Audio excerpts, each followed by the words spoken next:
There has been dropped.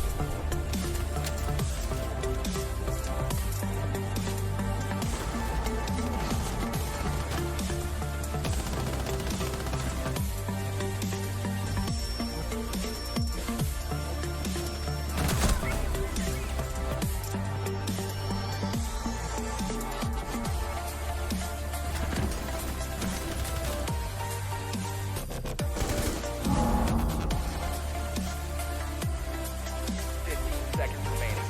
Attackers drop. 5 seconds to go.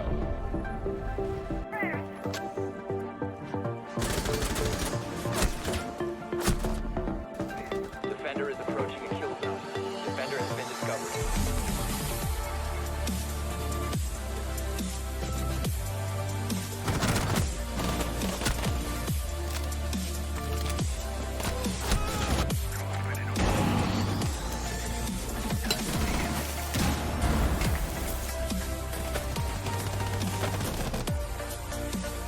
Go. 10 seconds left.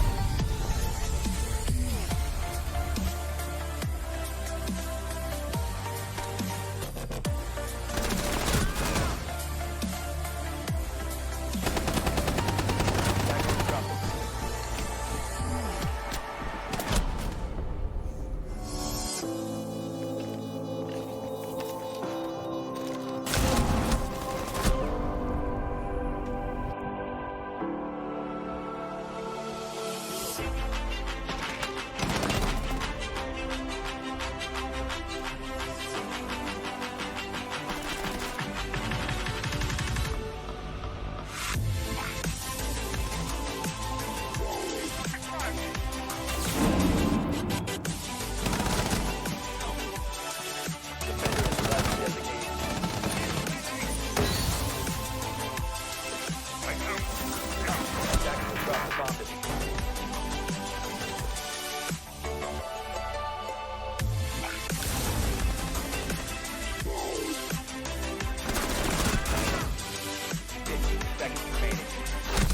Drop the bomb diffuser.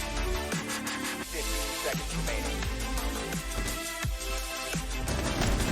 10 seconds. Attackers have located a bomb.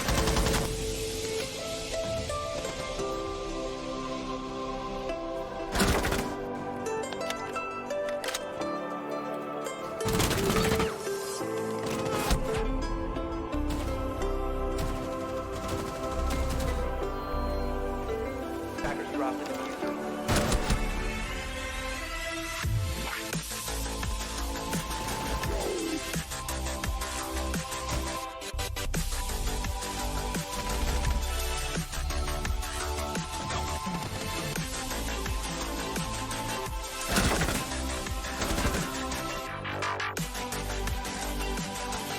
Attackers dropped the diffuser. 15 seconds remaining. Attackers have located a bomb. Attackers have dropped the bomb diffuser. 10 seconds.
diffuser has been dropped. 15 seconds left. Blast loaded! 15 seconds remaining. Attackers have dropped the bomb.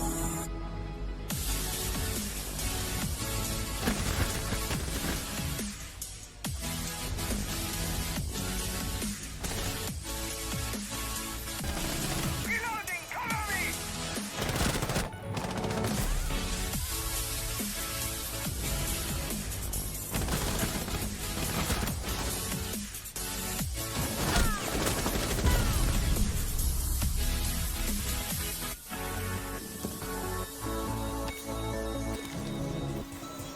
The attacker's bomb diffuser has been dropped.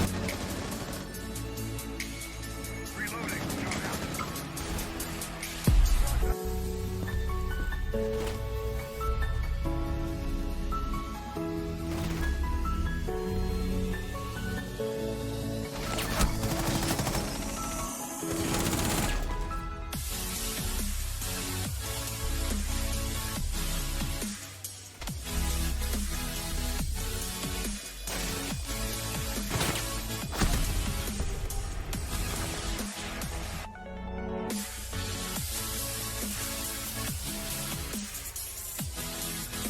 Attackers have dropped the bomb diffuser.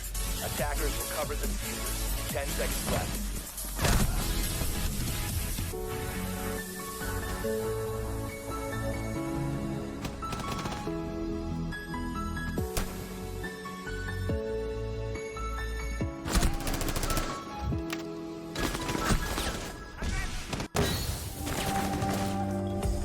Attackers activating diffuser. Defenders have eyes on the diffuser. Attackers need to protect it.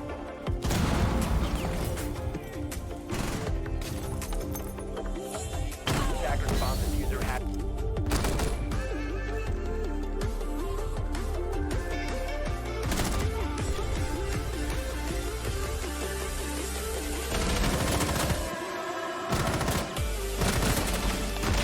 Time to ring them here.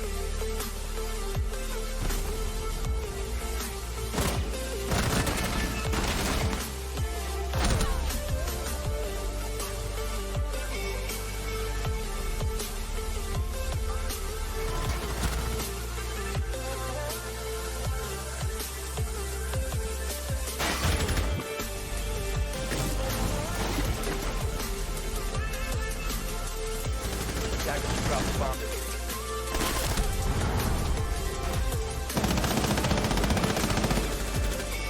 15 seconds left.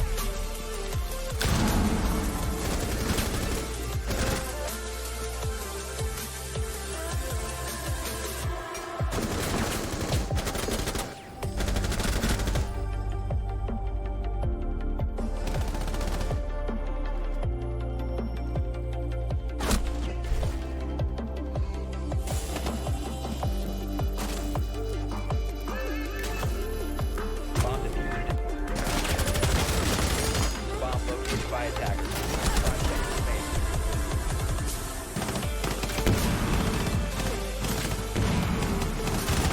Defenders have disabled the bomb diffuser.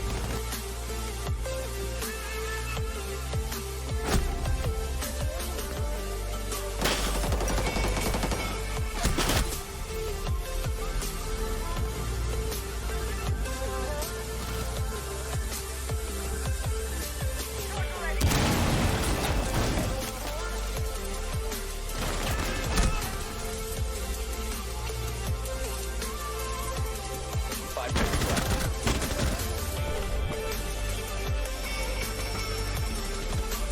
Defenders disabled the diffuser. Defenders. 10 seconds left.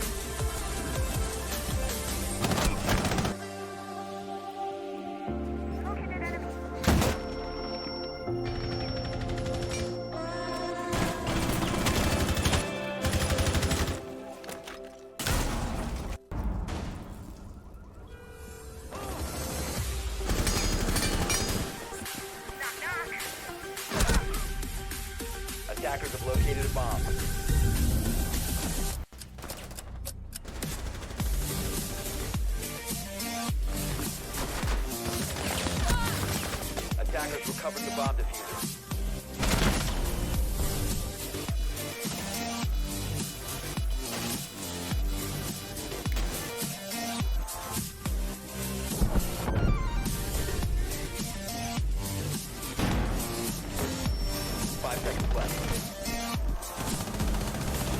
Drop the bomb diffuser.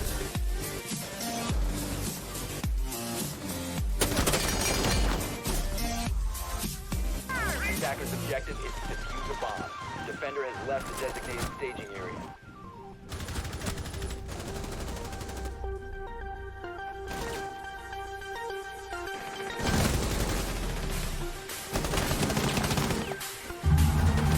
Ready to knock out!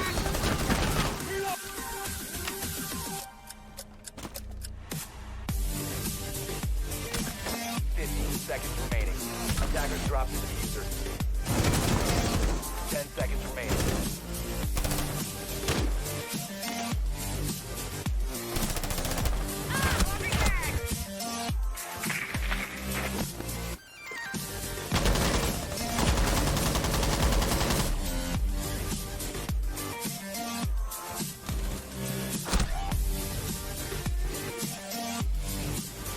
Don't forget your big grenade. Alien trial coming up. Popping back!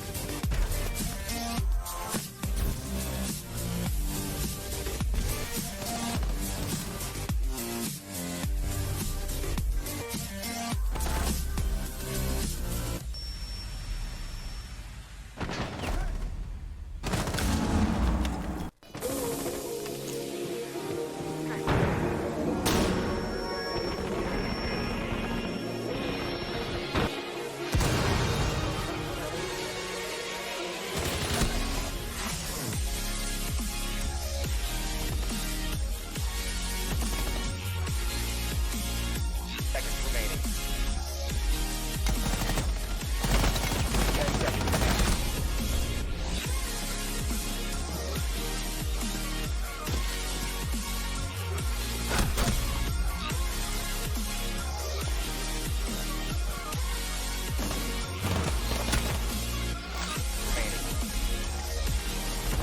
Attackers are activated.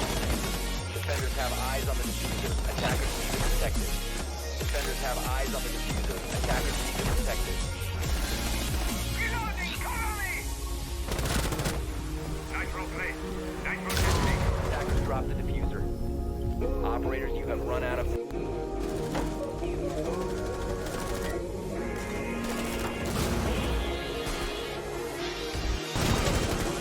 seconds remaining.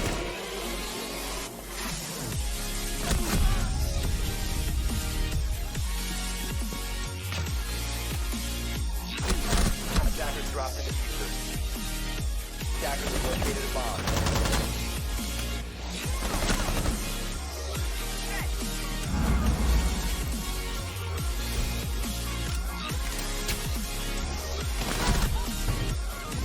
Seconds remaining. Attackers bomb diffuser has been dropped. 10 seconds left.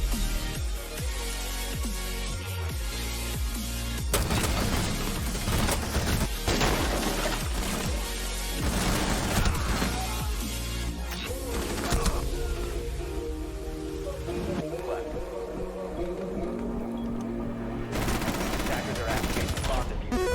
Defenders have located the diffuser.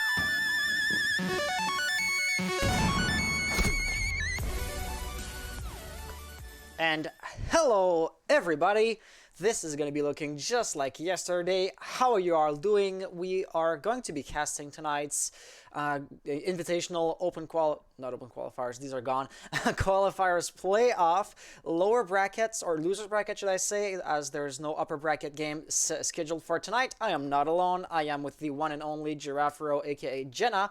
I'll let you introduce yourself.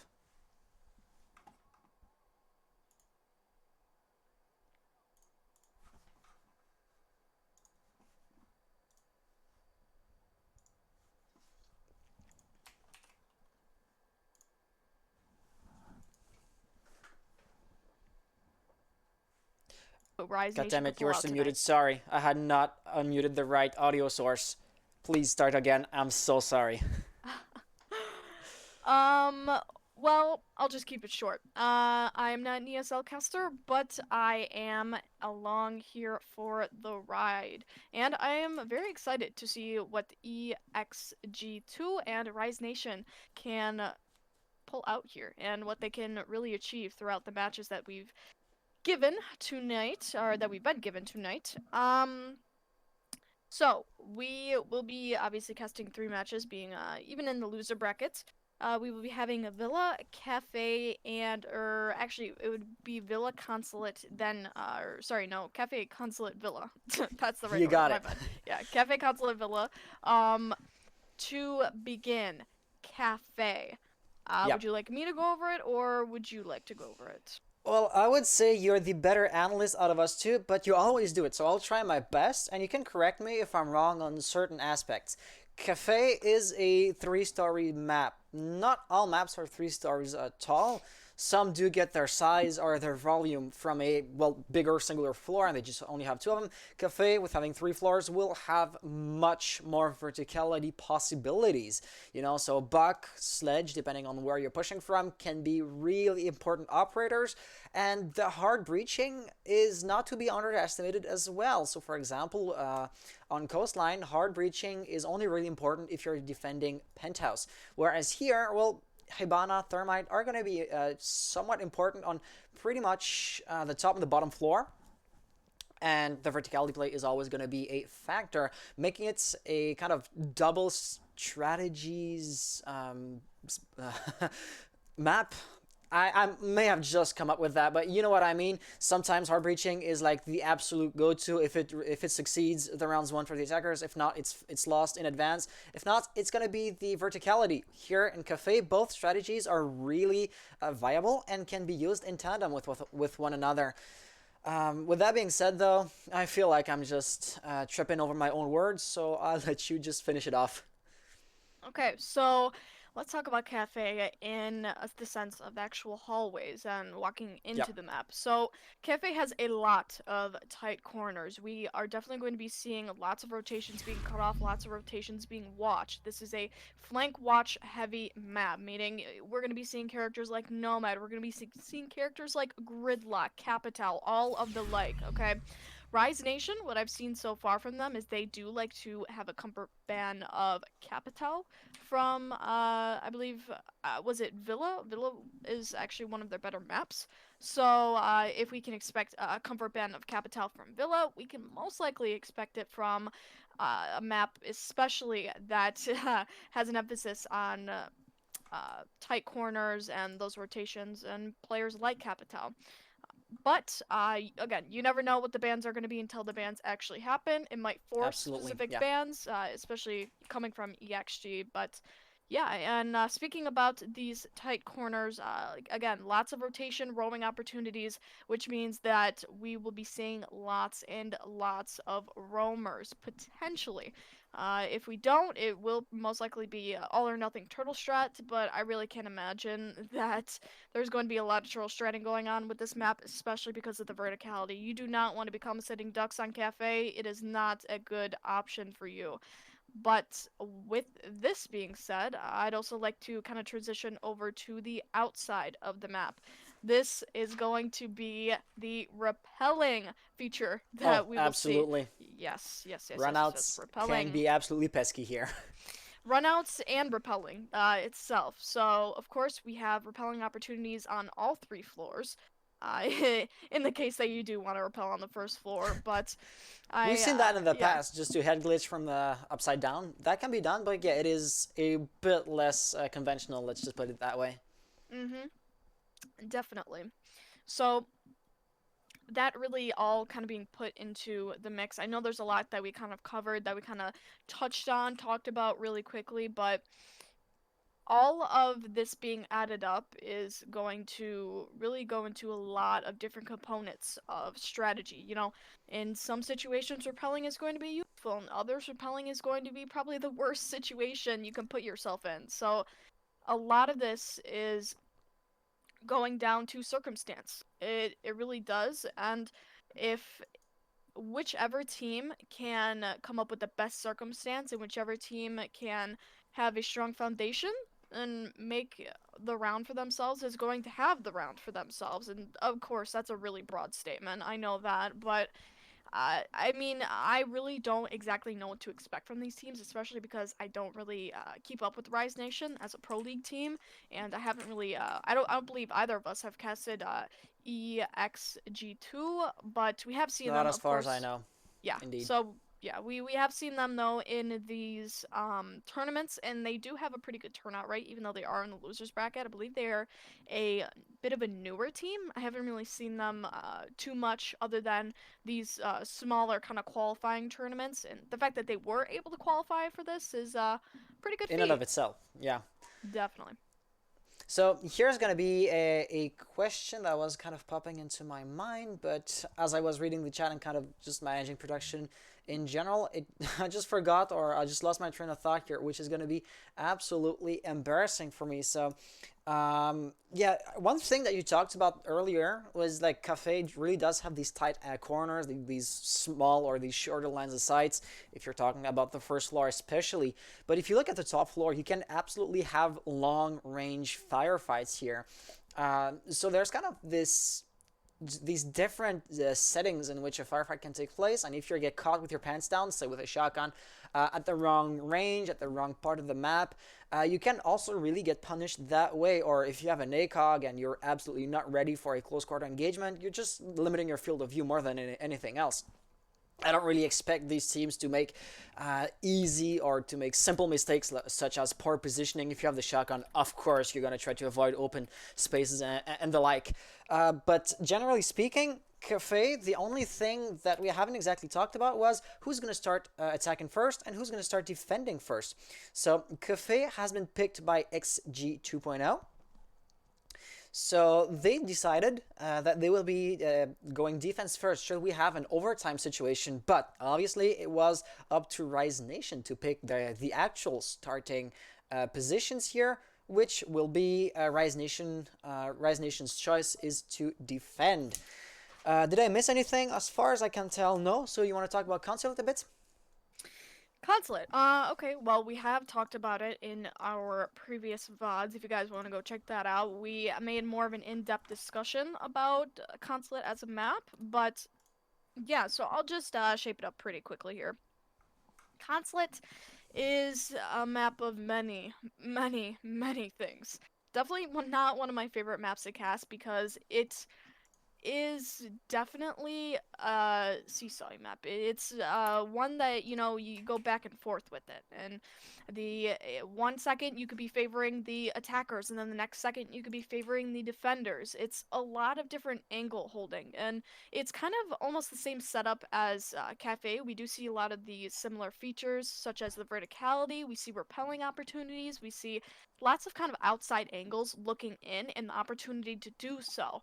And with all of that being said, it really comes down to who's going to use those angles to their advantage and who's going to take the opportunities to do that. We saw on our match, I'm not sure who we were casting the other night with Consulate, but we saw that the defending team, I believe it was Katsu.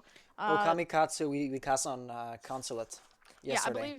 I believe it was actually Katsu that took the advantage of holding specific angles from all the way from bathroom through long desk into projector. Those are the types of angles that we love to see, and the ones that are going to get the kills, the ones that are going to provide adequate cover for not only a plant, your team, the defense, the offense, whichever team can get to a cooker can use it. So I believe I just finished setting up the match itself. The only thing that we're missing are the players, and we SSG vs Sonics figure as far as I know. So the map or the game figure you're referring to, let me just make sure I'm not full of shit. But I believe it is a winner's bracket map, right? A winner's bracket match. So these two teams haven't lost a single game so far, and the winner's bracket is not gonna be progressing tonight at all. Since there are more, and sorry for not looking at the camera, I'm just making sure. Season, yeah, exactly. That match is gonna be taking place tonight. Really? Okay, I thought it was tomorrow. Like, ESL's website sometimes is really conflicting, gives conflicting information, and backtracks on itself, or I'm just shit at reading what's on the screen. But yeah, so it is gonna be cast by somebody else actually, because I thought it was happening tomorrow. Turns out it's not. Razor Talks is going to be casting that match. So if you guys want to see it, well, not to push you or to turn you away from this stream, from this channel, that would be counterproductive to myself, but Razors is actually casting that match, so I suggest you go on his channel if you want to see these two teams. Like Enoch said, Enocht, I probably butchered that pronunciation, but yeah, there you go. With 4.5 minutes delay, you'll see us rambling and basically repeating what he just said. So right now we have people on Rise Nation joining in. That is great. The only thing that we're still missing are players on the XG 2.0. Who's XG 2.0? Do you want to answer the obvious elephant in the room question here when we're asking who's XG 2.0? Yeah, sure. So XG 2.0, they are obviously currently in the lower brackets of this qualifying tournament, and they have actually proved themselves to be quite a ominous team to us. They're not actually a team that we know very well. They're not a team that we have casted, that we have streamed at all, or that we really see their performance all too much. They already have been eliminated from the upper bracket, so they are in the losers bracket right now. But for a team that we haven't really seen, or personally that, me and Hans, through casting all of our Go 4 matches, through casting everything that we have done so far with ESL, I don't believe that we've seen this team one time. So for them to be at least a new team to us, an up-and-coming team, and them to be in this type of tournament, this type of play, along with teams like Katsu, Okami, Luminosity, even EG and SSG, that is a feat of itself. That is an amazing, just amazing feat, really, it is. So, XG, or yeah, XG2 is so far their leagues and tournaments, they came first in the 6 Invitational Open qualifiers, and right now they're 12th in the closed qualifiers, in the losers bracket. But yeah, they are actually a very interesting team to look at. So their members are going to be Biologics, Crusher, Prodigy, Spades, and I believe it is Thomas. I'm not sure Something how to. along those lines, yeah. Yeah, something along those lines. I probably butchered the name a few times there, but yeah, it is mostly a U.S. roster with one Canadian player, that being Crusher. Yeah, so Absolutely. yeah, they are a quite interesting. Our kind of team we don't normally see being played through, and a team that hopefully we can see tonight in full form. Just gonna tag. Yep, and somebody said, when is EG on? Not tonight. This is the losers bracket. So actually, I believe EG is going to be tonight as well. The ESL timing is completely off. Do not listen to ESL. EG is going to be casted by Benny. Benny poached our EG game versus a completely. Yeah, we were following the EG path. First we did Okami versus Katsu, then we did EG versus Katsu. That was a doozy game. But then it's going to be in the upper bracket, Space Station versus Sonics. That's going to be casted by none other than the beautiful Razors. Definitely love him. I've seen him cast a few times before. Absolutely amazing, dude. Cannot praise him enough on that one. But yeah, so currently 2 matches in the semifinal, and hopefully we both as a group, as co-casters, are going to attempt to poach the upper final for the potentially EG and Space Station going up against each other. That's basically a regulation pro league match right there. So that'd be amazing for us to grab it. Of course, we are not going to say in finality that we're grabbing it, but yeah. Yeah, ESL casting, definitely. or how different casters will separate or will choose who's casting which game. The rule is basically first come first serve. So everything, or it's really it's really easier to said than done. You only have to be faster than everybody else. And we do have a few people on tonight. And you want to talk about who else is casting a match in the losers bracket tonight? Intero. Intero. Intero is going to be casting one of the matches tonight. That will be, I believe, It is Luminosity versus PogChamps. yeah, Yeah. yeah, Because I Luminosity and thought PogChamps, we've seen them before, just to have like an analysis that does make sense. We might as well cast them, and I see Intero has the match. I think. Okay. Okay, I was not ready for that. With that being said, there's only one player missing into the lobby, so let's just try to wrap up anything and everything we were saying. The last tiny bit of detail I would like us to talk about before we start the game would be this is double elimination. And we are currently in the losers bracket. For those at home who don't really know what double elimination against single elimination is, do you want to talk about that? But before you do, I will just check with the players to see if we're ready to start. So, are you guys ready? Well, instead of talking about double elimination versus single elimination, I'm going to take the chance to answer a comment that was in chat. And who are all the people casting tonight? We just went over it, but I'll do a quick summary for you. It's going to be Razors, Benny, us, and I believe Intero. Those are the ready. four groups casting right now. Sorry. Oh, damn it. Sorry. Looks like they weren't ready. I had seen... He's JK. Oh, damn it. Thomas says he's joking. Don't listen to him. Okay. Well, I'll take a crack at the single elimination versus double elimination. So, double elimination is going to give the losers a chance to come back and actually win out something in the end. So, of course, the lower bracket, once you immediately get eliminated in a single elimination type of tournament, you are completely out for good. Okay, that is, one and done, right? But in a double elimination, you get placed into a lower bracket with the rest of the losers, right? So imagine round of 16, right? There's going to be 16 teams because 8 matches going on at once. This is why they call it the round of 16. So 8 teams will be going to the lower bracket, which means round of 8, right? 4 matches. So it basically eliminates those 8 teams and puts them into a randomly seeded bracket all up against each other. And right now we are casting the round of 8 number 2 seed, and this one is going to be Rise Nation versus EXG2. EXG2 winning 2-1 over Overdosed, and Rise Nation being put into round of 8 after losing, I believe, one of their matches to, if I am correct, Space Station. Yes. So, Okay.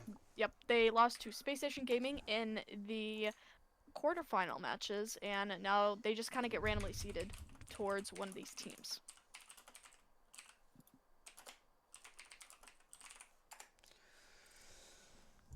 Yeah, so it looks like we're gonna have a rehost really due to my stupidity, so I am so terribly sorry. I had received 2 ready notifications from the players. I thought they were from the 2 different teams, but must have been something along the lines of 2 people on the same team tagged or said they were ready, which really is my bad on that, so I am so terribly sorry. This is gonna cause a bit of a delay.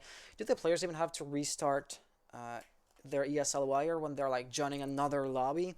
I'm not a player myself, or I don't really play in this type of high-level competitive matches, so I am unused to this kind of procedures here. But definitely, well, I am sweating more than I should be. Yeah, it is definitely jitters. I can say that Yeah. for myself. With me drinking a Bang right now, it is probably the most caffeine I've gotten this whole entire week, probably this whole entire month. I'm not a big caffeine drinker, and for me to be downing this all within like not even an hour is 2 cups of coffee. So it's definitely a lot. It's gonna keep me pumped up until that 12 o'clock match. Hopefully we'll be able to cast that final.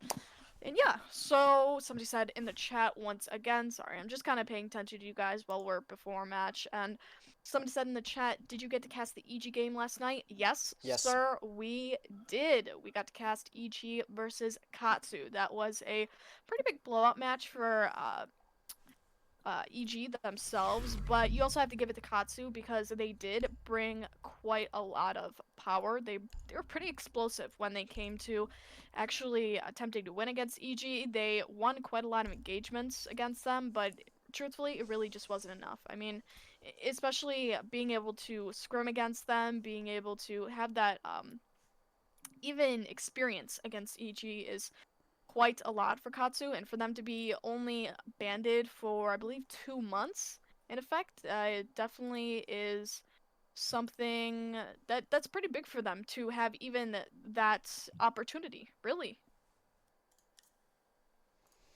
All right, and so the player said they were joking about not being ready when the game started, but somebody legitimately crashed, thus causing a, let's say, legitimate rehost. This is going to be calming my nerves, so that's good.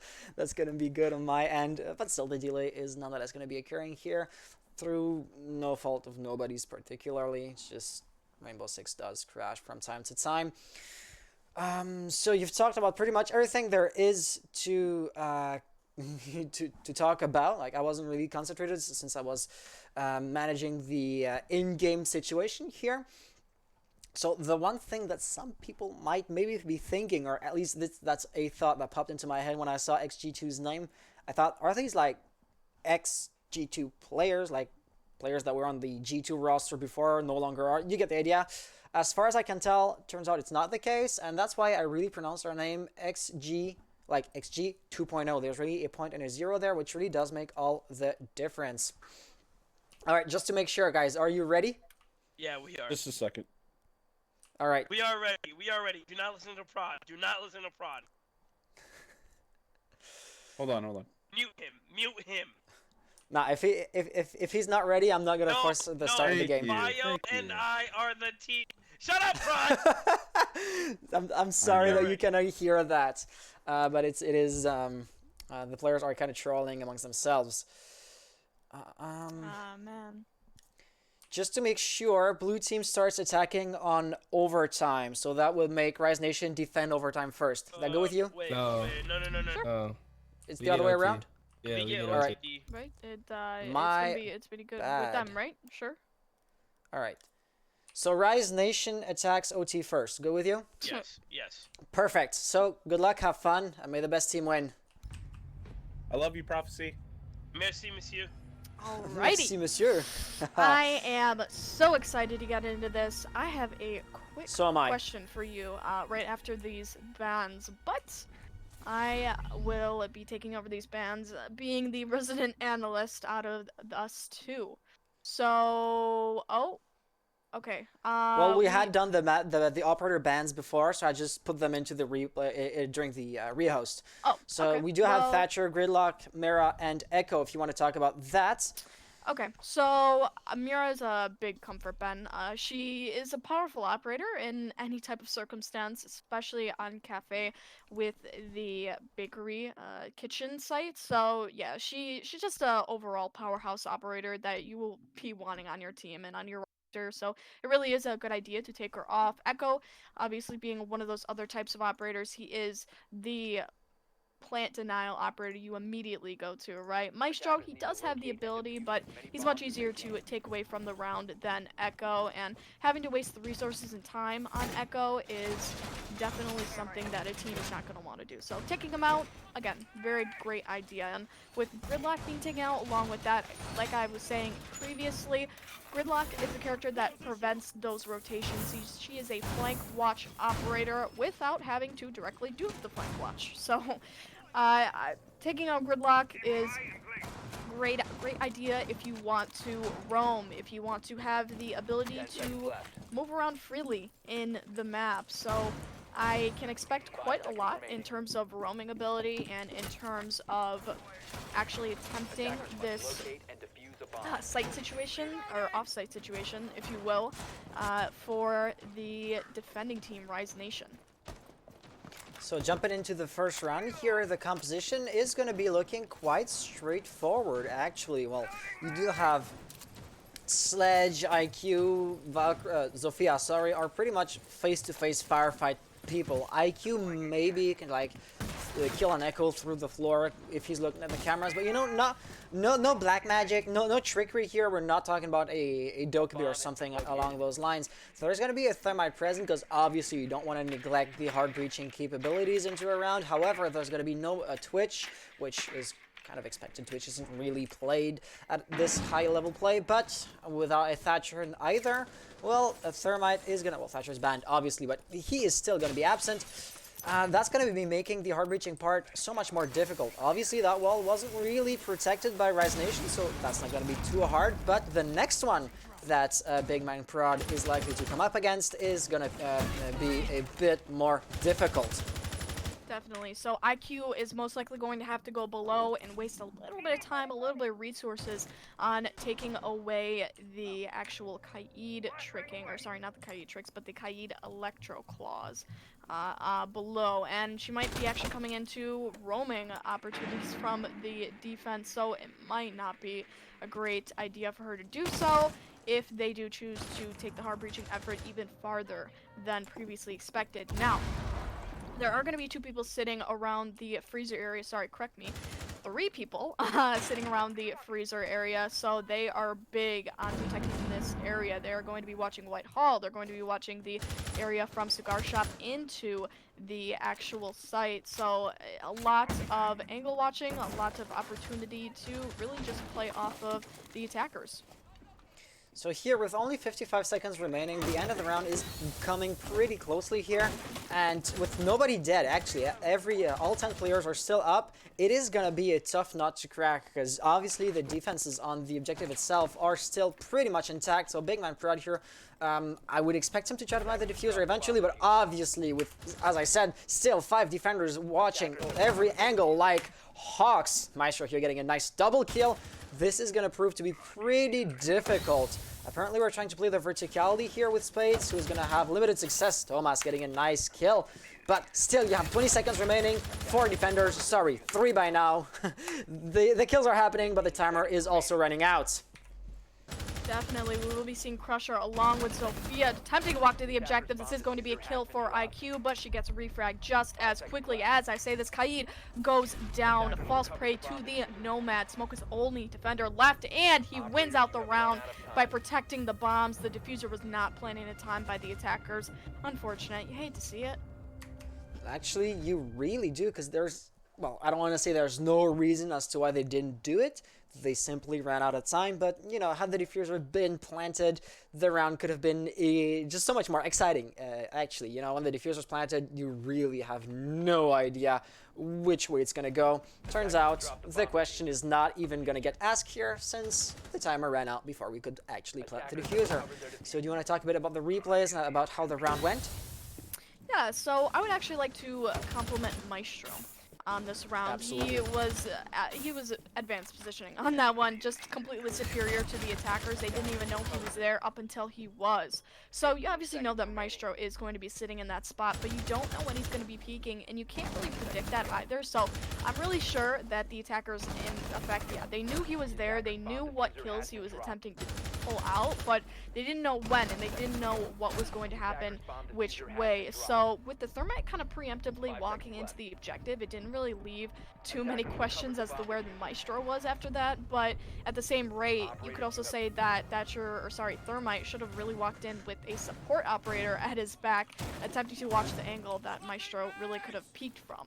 And I think it really slowed down and hindered the actual push and the plant for the attackers, and especially with the freezer being held as well. It just really didn't leave a lot of opportunities for the attack to push in and watch many other angles. And I think that really, if more consideration and more security was made for the attackers, and by the end of that round, a little bit less decisiveness, they really could have made a very big success for themselves. But less on that and more on the scoreline. We'll be seeing a 1-0 for Rise Nation. They are going to be in the lead with their first defensive round.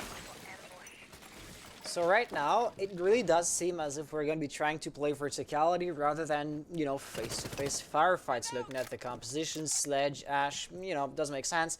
Looking at the positioning as well, it does talk for itself. But if you look at the defenders, and if we just rotate, or cycle, should I say, through their perspectives one by one, you'll see that every last one of them, except maybe Smoke, who's actively coming up the stairs, every other defender is at the first floor. So technically, XG2 here, the only thing they had to do would just be to drone out the second and third floor to realize that there's absolutely no danger lurking up there.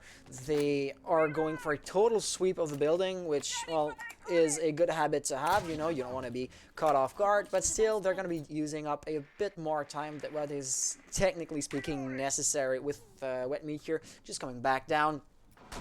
Good news is, right now, they are in a good position to start going ham on the floor. As I say this though, Biologics getting hit, and not just a bit, by a Nitro Cell.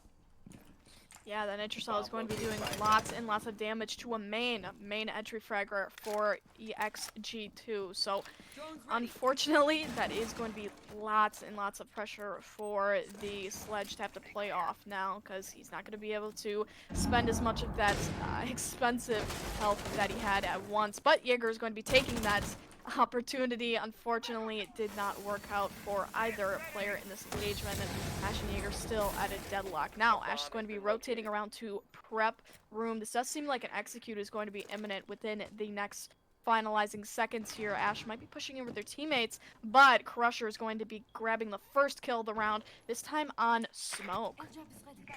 So, first of all, killing Smoke is going to be pretty good considering how powerful the Toxic Babes can be late round, which is, well, exactly the situation we're going to be finding ourselves in. With 33 seconds remaining, the attackers here will have to push in, and pretty quickly at that. As I say this, though, we do see a few kills. 2 attackers actually got their frags, leaving us in a 2-5 situation. Actually, 2-4, I believe, yeah.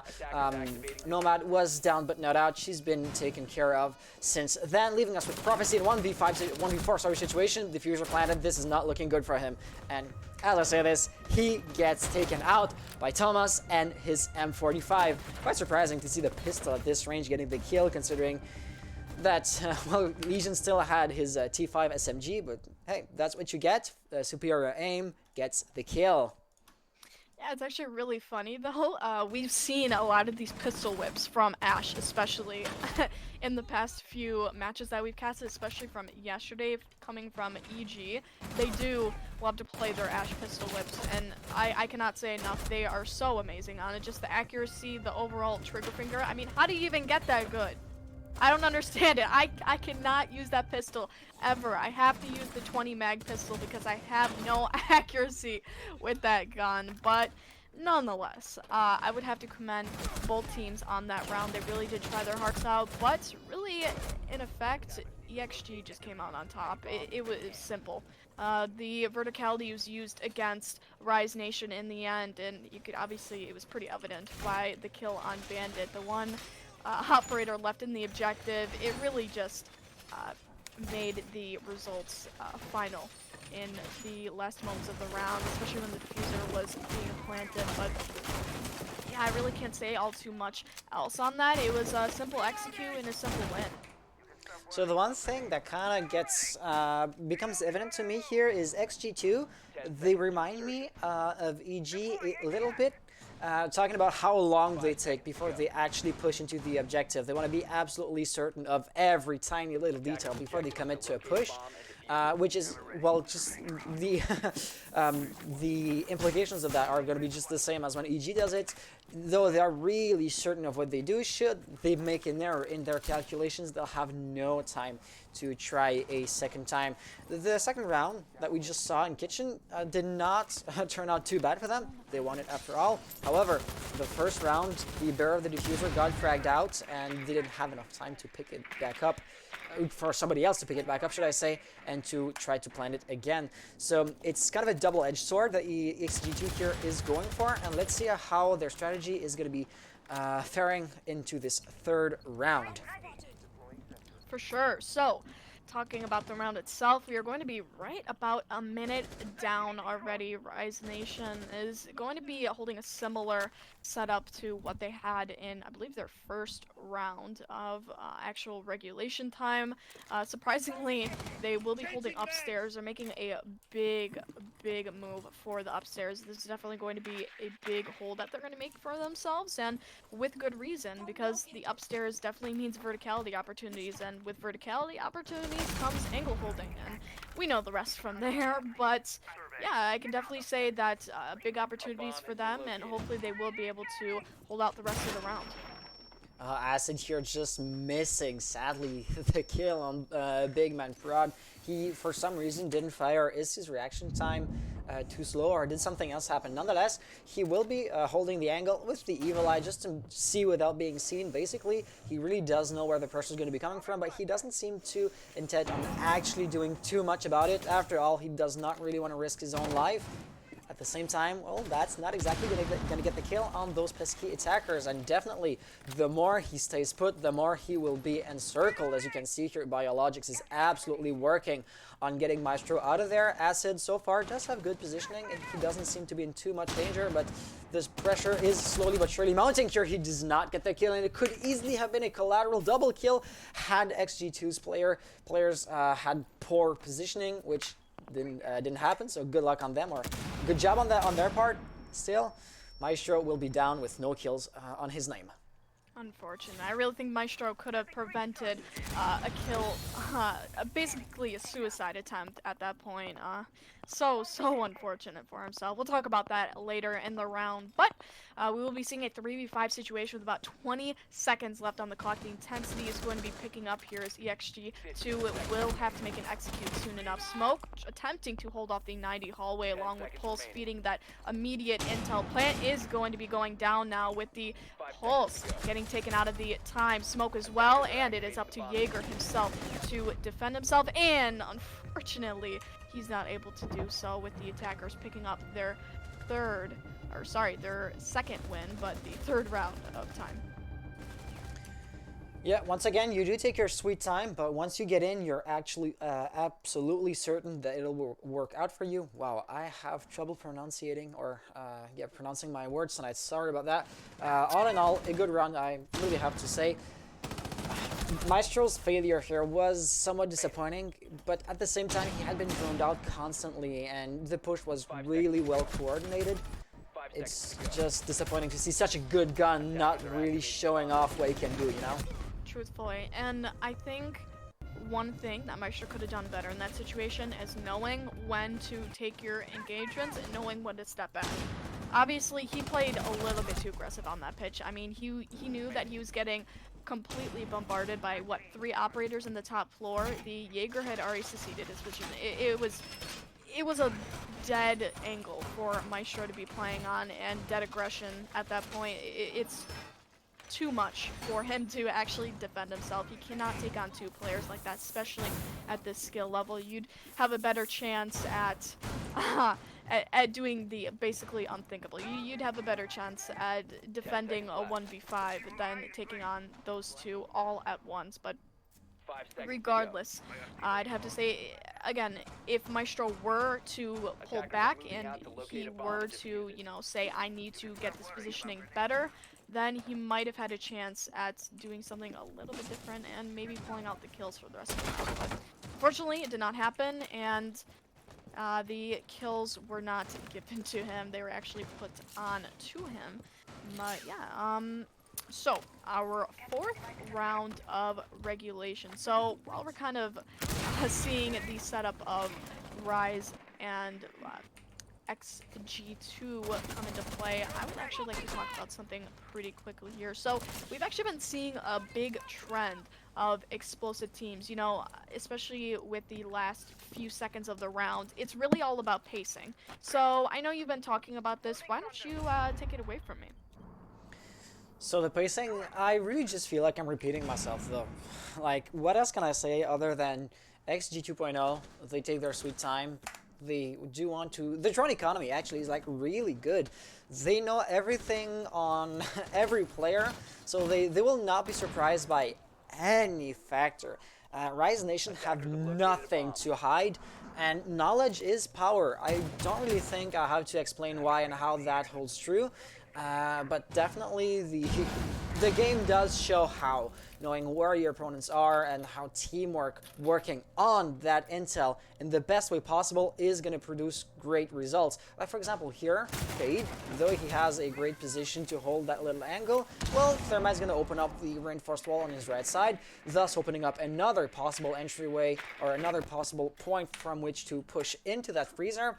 As well, Wrath is pretty much stuck there because he knows if he tries to get out of there, somebody at the top floor, and in that case being Biologic, will just cut off the rotation through the skylight. So the XG2's positioning here is pretty good, and we really do see that their teamwork excels. Like, no offense to them, the aim or the reflexes or the skill level in a firefight directly, you know, is not exactly the highest level I've ever seen. Like, they're no Bolo, once again, not to throw shade their way, but it's really the team play that does make their strength. For sure, and the chemistry coming into play throughout this round is going to be absolutely immense. First of all, we will be seeing the first kill going off in about 30 seconds left of the round. Thermite now pulling out the big plant with angles being held from every single possible corner. 5v3 situation, 4v3 as Acid and Beast are going to attempt this. Now a double kill from Beastly in a 1v3 situation. Crusher is left to defend himself on his own. Diffuser will be down, however, and with about half time left on that Diffuser, the defenders are going to have to make very swift moves if they want to counter defuse. Absolutely, the counter defusing is actually happening. So it does seem as if Rise Nation they knew where Crusher was. His position was no secret, but really he had such a tiny angle on the diffuser that he was not really able to successfully hold the line, you know? So all it took was a bit of one Toxic Babe to throw him off, and that was pretty much it. He did not get a single kill. He had a few angles to hold as well. He didn't know where he was going to be pushed from the angle where the diffuser was, from the right side, that corridor. There were a few different possibilities, and he did not exactly know which one was going to be fatal to him. That, should I say, hesitation ended up being fatal to him. Sure, so looking back at this round, though, I wouldn't really say that you know, EXG was really a bad team for losing out that round. I would just have to say that Rise Nation was better at the retake. They took advantage of, every situation that they had. They used the angles to their advantage. So when we're talking about the angles they made, they knew what they were doing by making those, right? They knew what they had in mind. They knew even if a plant went down that the retake was a possibility, especially with everything having an open area feel to it. And having so many different spots where you can hold these types of angles, it just gives a feel of really nobody is safe anywhere. And when you have that feel, it can really translate to EXG losing out engagements, truthfully. It really can. And if you make one misstep, one miscalculation, that can really be the end of your life. That could be the end of 2 lives. That could be the end of 3 lives. That's what we truthfully saw in the retake there with Rise Nation. They knew what they were doing. They had the execute in mind, and they absolutely, you know, perfected it. And they did it with grace. So just to switch or shift gears here a little bit, I'm still messing around with my English expressions here. But if we look at the scoreline, it is 2-2. So you'd think the teams are pretty well evened out, well balanced. However, if I just was to look at the round's history, Rise Nation.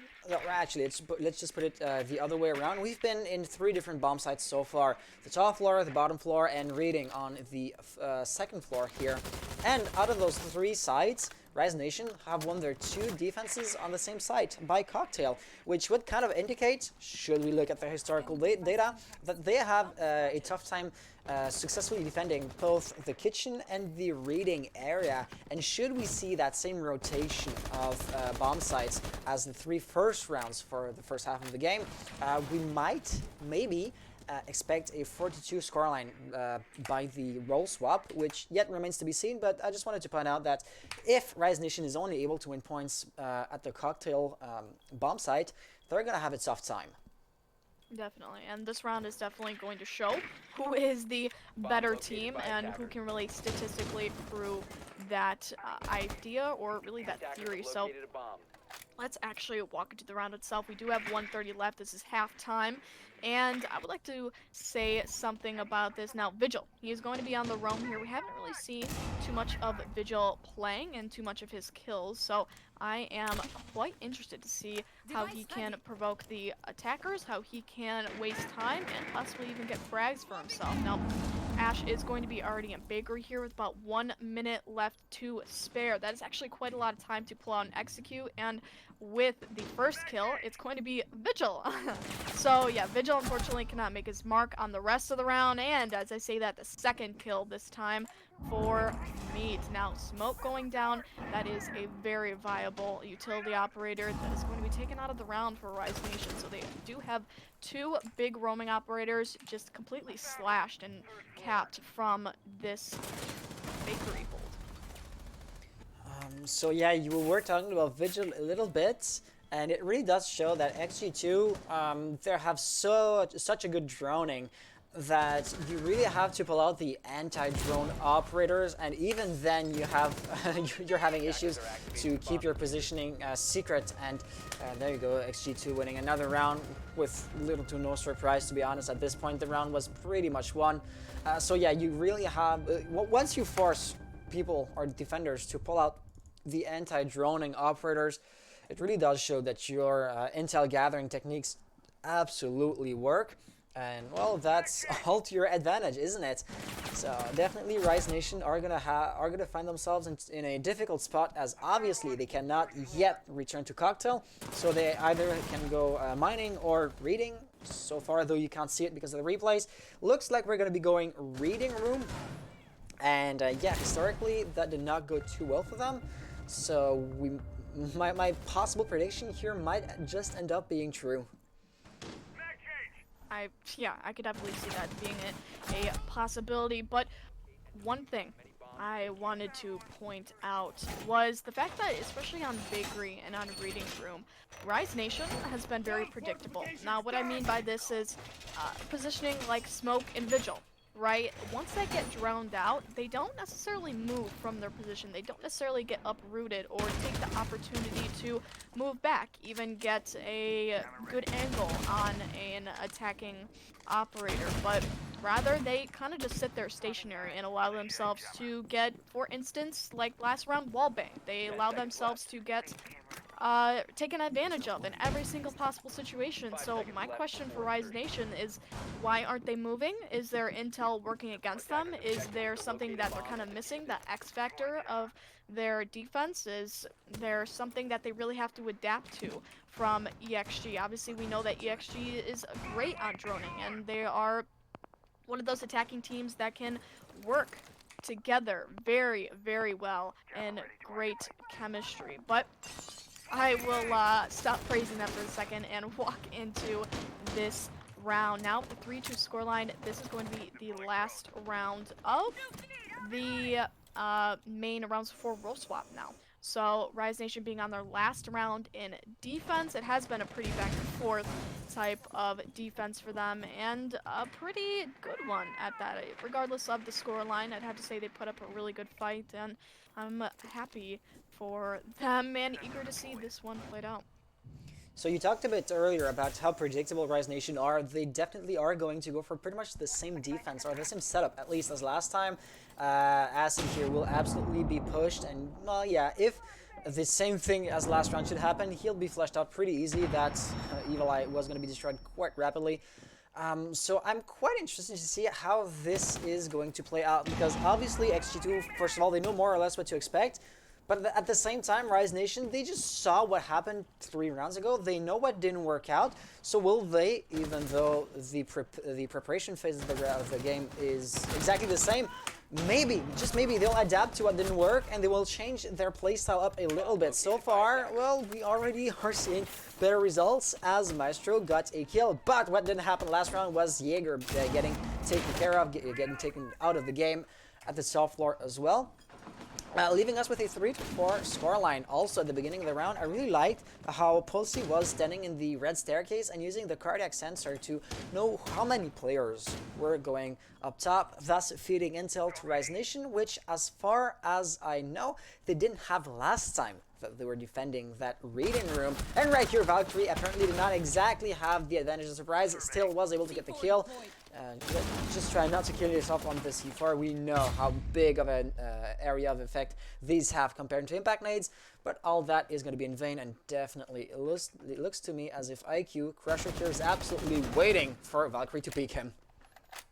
For sure, IQ definitely knows where that Valkyrie is, the general position of her, but does he know the exact position? We will remain to be seen, and unfortunately doesn't know the position of Valkyrie. That is going to cause an amazing kill for Meat there, but he does get refragged from Biologic, putting us into a 2v2 situation with Thermite now on the plan. About 10 seconds left, and the Nitro Cell coming out. Thermite able to prevent that Nitro Cell, but Mute taking advantage of this intel. With the 1v1 situation, defenders will win out the round due to time, and it was such an unfortunate situation that Thermite had to peek the Mute. If he didn't peek the Mute, that could have been such an easy plan for him. And actually, another thing I'd like to comment on for the Maestro's positioning. So, I have a question on that. You see on the right there with this replay that the hatch is not reinforced.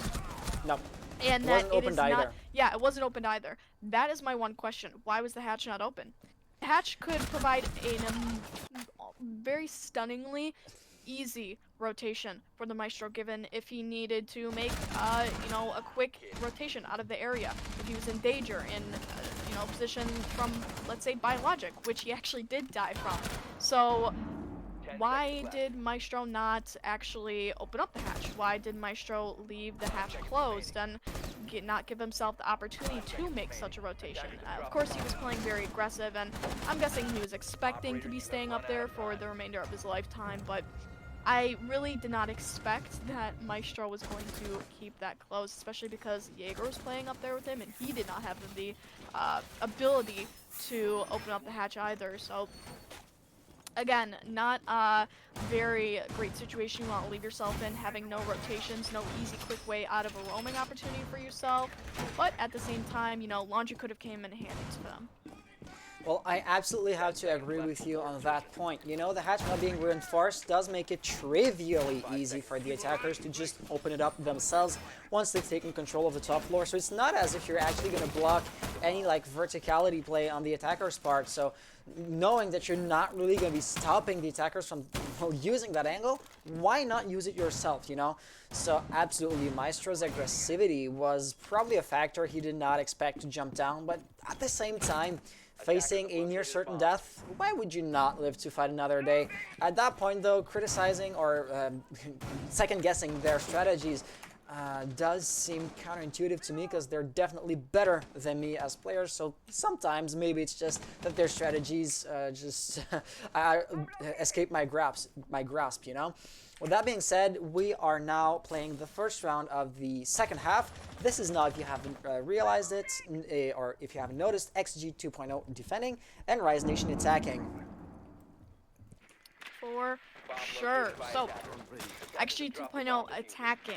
Now, they were pretty good on the attack, but I am quite interested to see what the defense rounds hold for them and what the attacking rounds hold for Rise Nation. Now, obviously, we see a very one-sided refrag situation. Thermite is going down, but the Jaeger is as well. Jaeger being a decently important roaming operator for the attack, but Thermite being an even more important operator. Just as I say this, Maestro is going to be refragged out, putting us to a 3v2 situation, 3v1 now, with Acid Rain getting taken down, and Rise Nation only having one player up. The diffuser is not going to be in Prophecy's hands, so he's either going to have to make a deathmatch situation for himself, or he's going to have to pick up that diffuser and make an execute, all within around 1 minute left on the clock. That does not give him very much time to kill 3 players and or get a plant down.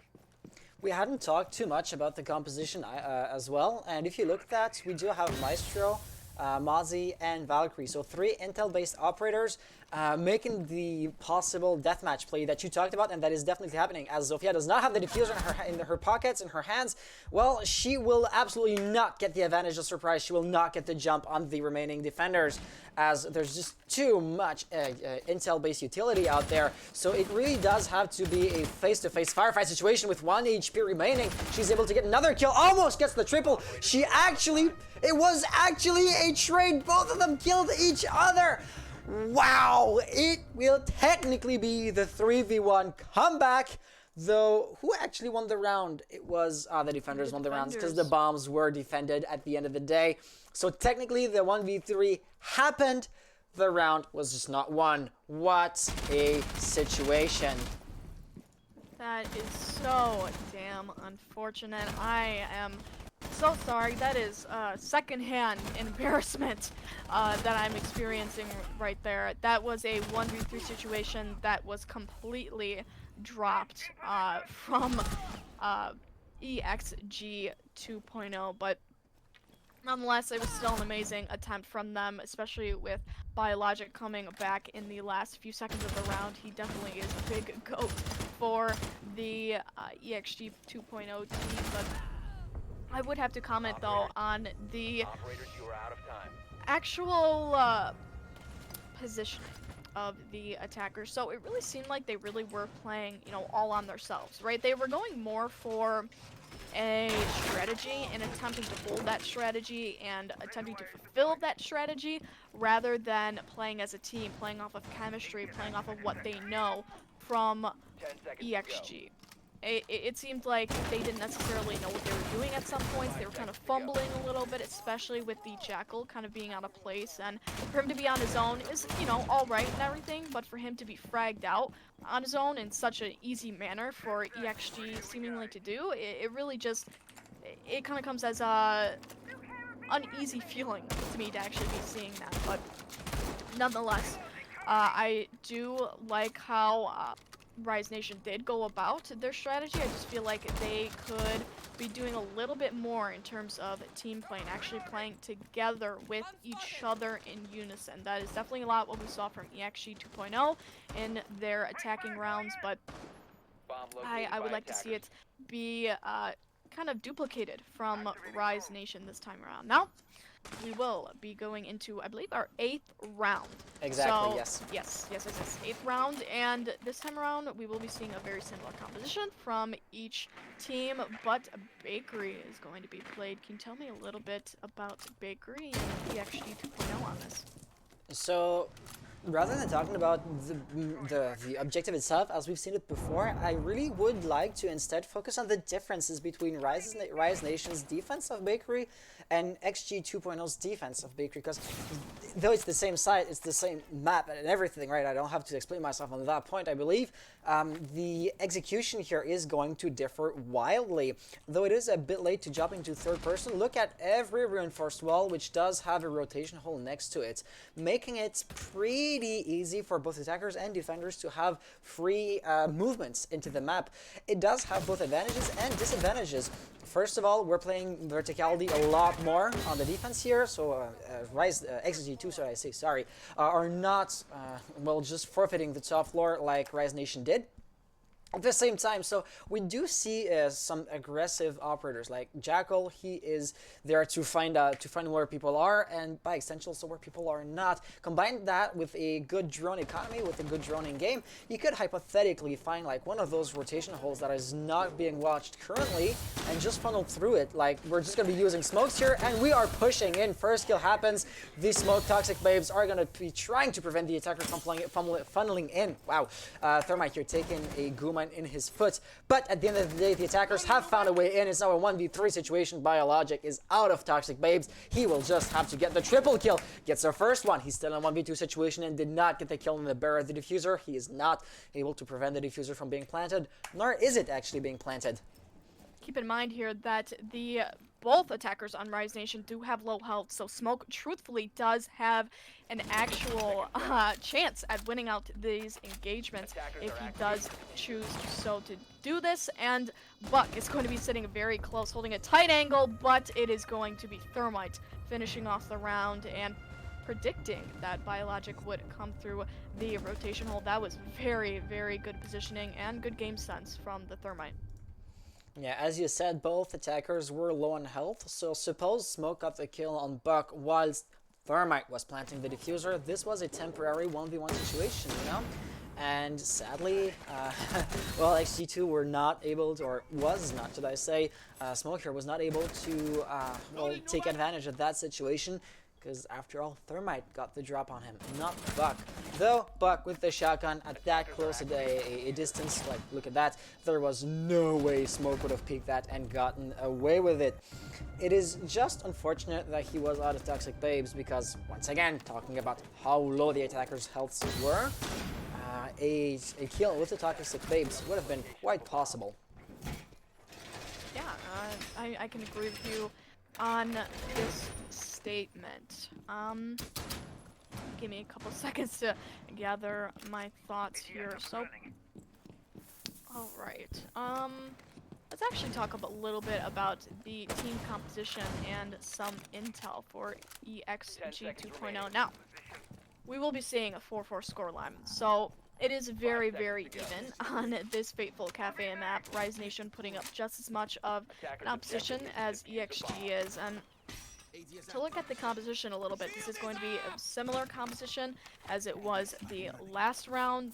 We will be seeing the Mozzie played once again, right? The Jaeger, it's going to be Bandit and Legion with, I believe it was, I'm not quite sure if it was Valkyrie last round or Valkyrie one of the last few rounds, but I know she was one of the players, so EXG definitely having at least some of sense for intel. They definitely want to have an up on the positioning of the attackers, which is definitely a great idea for them. Of course, this is a known fact that you do want as much intel as you can get. Just as I say this, though, Pug is going to be taking out the main bakery camera. This is going to leave a lot less intel for the defenders. Now with IQ and a Buck attempting to shift in bakery now, they might be able to get a dual execute if we see a freezer execute from the rest of the team.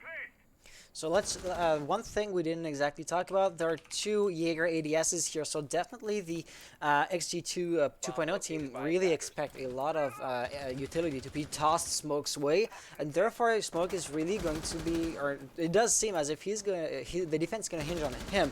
If we look at how Rise Nation executed the attack last time, holding that angle will be of utmost importance for the defenders here. So definitely we do see a bit of some adaptability on XG 2.0's side. Though they're going for the same defense, they are definitely switching the execution up. And so far, well, it does seem to be working.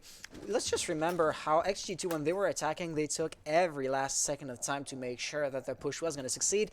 But Rise Nation, they have not exactly shown themselves to be willing to just wait out until the very last second to push into the side. So being forcing them into a very late push might just end up fatal for them. Spades here getting a nice kill through the verticality, but he is unable to protect the diffuser that he had gotten a hold of. So that's pretty much just going to be a kill for him. 5v2 situation already with about 40 seconds left on the clock. This doesn't really leave a lot of leg room for Rise Nation. As I say this, 5v1 situation. Will this be a flawless round? An engagement between Smoke and Thermite might prove to be Biological getting a little bit aggressive just as the flashbang is thrown out, and this does prove to be a flawless round for the defenders. So let's take a look at what went wrong during that round. So as you said previously, Rise Nation does not like to waste time with their pushes, right? They like to be aggressive. They like to take as little time as they can to get on the objective and make the plan. Now, of course, this might not be the best idea. You know, a lot of times, especially in Pro League high-level matches, you want to take things slow, right? You want to pace yourself out. You want to make as much time for yourself through the execute and securing the actual objective as you can. Obviously, we saw that there was a big emphasis on the first floor push for Rise. So obviously this left the Mozzie being able to hold verticality angles on the second floor. It didn't really leave any contest for Mozzie whatsoever. This being said, it allowed him to play and really prevent a lot of the aggression coming into Bakery from, let's say, Buck, IQ, right? And then the other aggression coming from Freezer was easily dispatched with the Thermites, and I believe it was one other operator, can't quite name it, but it was very easily dispersed among the defense. One thing though is that really biological. He was able to hold off, and quite easily at that, any real attack from Freezer. And because he knew, right? He was able to adapt to what Rise Nation had given them in the past. So it really comes down to, you know, how well each force can play against each other, right? How much support you have, the refrag opportunities that you can make for yourself in those specific engagements. But the fact of the matter is that it really, biological didn't really need any help. That's the beauty of him, right? He is one-man fragging team, but yeah, I won't go on too much more of a rant here as the next round is going to be started, and we already see a kill. This time Rise Nation taking away the Jaeger from play. He is going to be a pretty decent, actually, roaming operator, so unfortunate to see that he does have to go within the first minute of the round, but this is a good opportunity for Rise Nation to take advantage of their roaming opportunities and their actual flank hold. Yeah, so talking about roaming opportunities though Jaeger was dispatched or was taken care of quite easily, Spades is still there, and he apparently is in one of Sophia's dead angles here. So Prophecy, though he's holding that train area, was absolutely not ready for the punch hole. That's something I did talk about like maybe 30 minutes ago by now. When you're using the ACOG in a close quarter situation, you're just limiting your field of view. So though a punch hole in and of itself is quite easy to see and to react to, in that instance it was just outside of Sophia's field of view. As we see by Logic here missing his first few shots here, however he's able to just win out his engagement.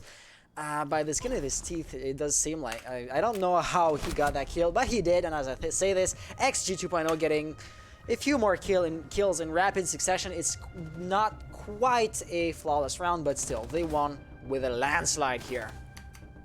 Definitely. So one thing I would have to say is this, again, landslide round, right? This was very, very easy for Rise Nation to take advantage of. And at this point, I really think, or sorry, EXG to take advantage of. I think at this point, Rise Nation, they kind of seem a little bit disoriented by that whole hold from EXG. I mean, it was very easy. If you even look at this replay here from Valkyrie, it was so easy for her to take advantage of the misinformation from IQ. IQ didn't even take the time, or even didn't have another operator take the time to drone for her and attempt to figure out, you know, her corners, the angles that were being held. This is one of the main functions of Cafe, right? To be able to hold those angles, to be able to play in those tight corners in the areas that the attackers wouldn't expect. So I'm quite surprised actually to see that the attackers are not taking the opportunity to play against this and to prevent these types of engagements from happening, because that was a very easy engagement that could have been prevented by simply droning. So after winning a nice little defense on Cocktail, we find ourselves in a 6-4 scoreline. XG 2.0 now being in a match point situation. Any and all mistakes on Rise Nation's part is going to prove fatal to them. They are, so to say, backs against the wall, and yeah, they will absolutely be sweating by now. Though it is a best of 3, no mistake is going to cost them the entire best of 3, but that map is going to be really difficult for them to win. Not impossible, but still, they are at a disadvantage. They have a bit of a hill to climb back up if they want to go, first of all, in a match point or in an overtime situation, and from that point on, anything is going to be possible. Another thing, we will be seeing for the first time a Warden who does not seem to be a, well, favorite operator here, as, well, he does not make an appearance too often. Do you want to talk about what to expect coming from him into Reading Room here? Yeah, so he definitely is playing on objective. That's something pretty interesting to see from Warden playing on objective.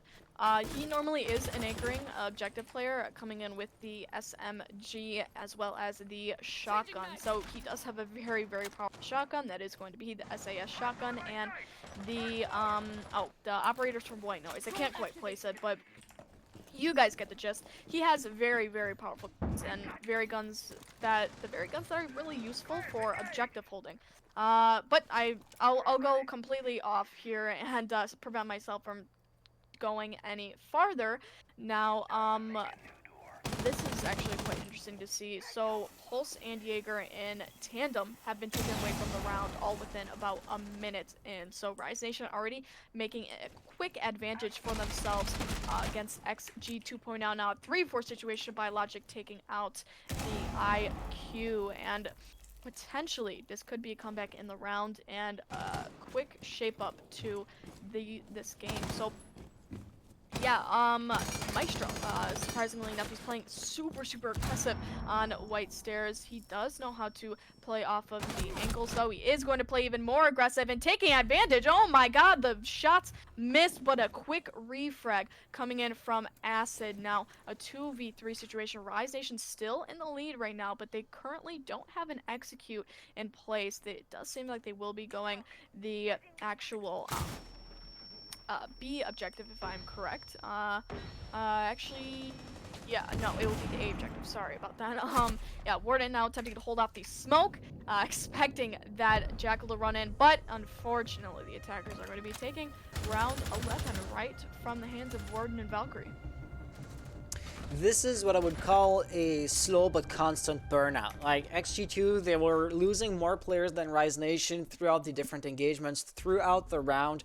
So it was not exactly like a really spectacular ending to a round, but it was a predictable one nonetheless. I think we saw that coming. The comeback or the clutch was not exactly going to happen here. I really like what Crusher did. He was able to get, first of all, a nice little kill on IQ, I believe, then a second on Buck. He was refragged immediately after, but he definitely did his part.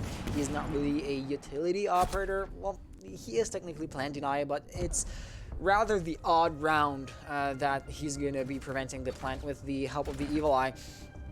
So, all things considered, he did pretty well. Sadly, the rest of his teammates were not exactly able to get enough kills to just keep his legacy alive, you know? Yeah, so I actually didn't even get to see it before. So the Warden, yeah, we actually just went off that replay. So we saw the replay with Warden holding out the SMG rather than his shotgun.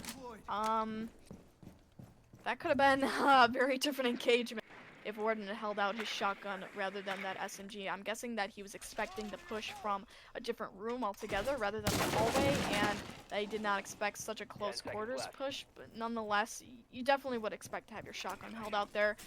Warden definitely could have won the engagement if he did pull it out, but we won't dwell on it for too long. I just wanted to point that one out. That, again, a very different proceeding if that, you know, simple change could have tweaked the positioning and really fragging opportunity for Morden. But I will end off that discussion. So now a 6-5 scoreline. Rise Nation seem to be making the comeback possible for themselves. They are only one round down until they hit their OT.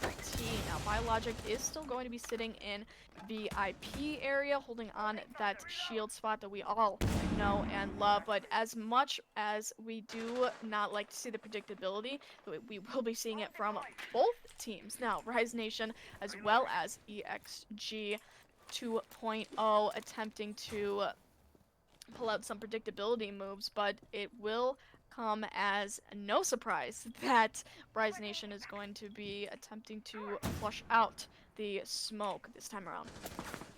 So Prophecy apparently is going to try to kind of find a way into Biologic's flank, and definitely, though he's not actively pushing, though there's no line of sight between the two players, he's not an active threat, he was able to turn Biologic's head and to turn his attention. So should Sledge or Thermite, one of the two, just go for a genius push here, it could have been really dangerous for Biologic.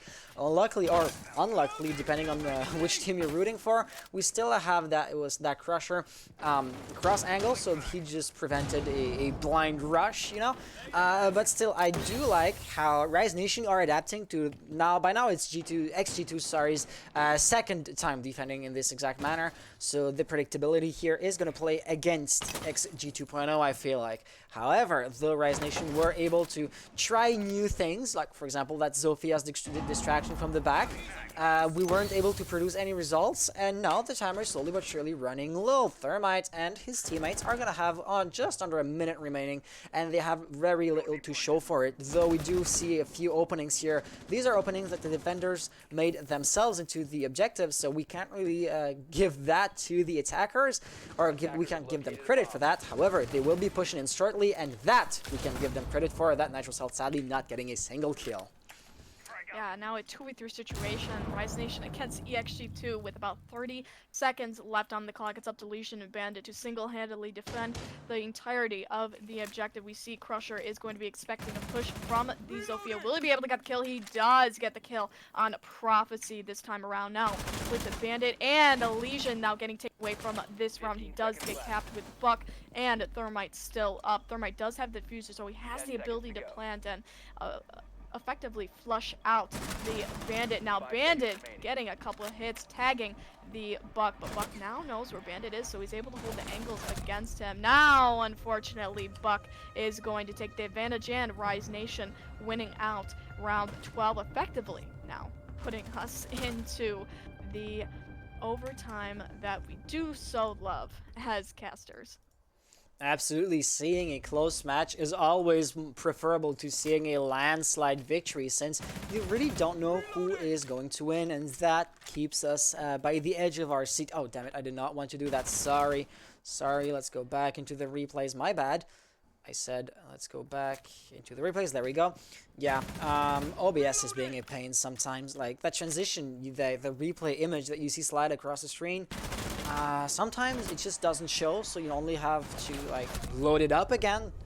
The classic, have you tried turning it off and on again? But it should not just lose the image in the first place. So, yay! Running production and doing a million things at the same time is putting a strain on my capabilities here. Nonetheless, as you said, it is now the overtime situation. Though the scoreline is technically tied, though technically both teams have just as much chances of winning the round as each other, XG 2.0, they kind of were trailing ahead for most of the game, so should they be able to just regain their slight lead, and they really only need a very slight lead to win the game at this point, they could win the game quite easily. But at the same time, you know, Rise Nation, they kind of got that little comeback. So will they just keep the ball rolling? Really, that's what we're here to see.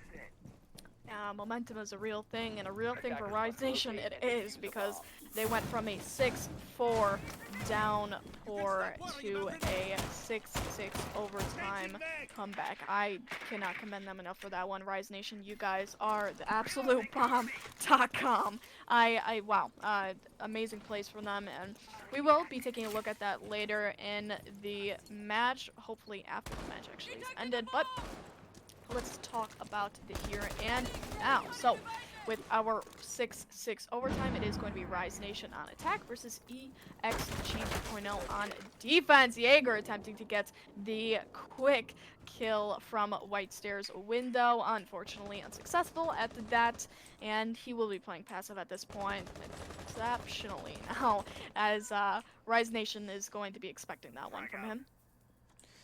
Yeah, so we did see that Thermite was running out, so should Jaeger have gone for the run out, it could have been an easy kill, but it would have been met with a quick demise. As we can see, Wraths here is absolutely holding the angle like a hawk. He will allow nobody to run out and to live to tell the tale. At the same time, Acid here getting a nice kill on Spades, giving the overtime's first blood to Rise Nation. And we had seen that that composition on the defending team before, you know, those 3 intel-based operators that do make it so hard for the attackers to sneak by or to just outflank or surprise, to put it that way.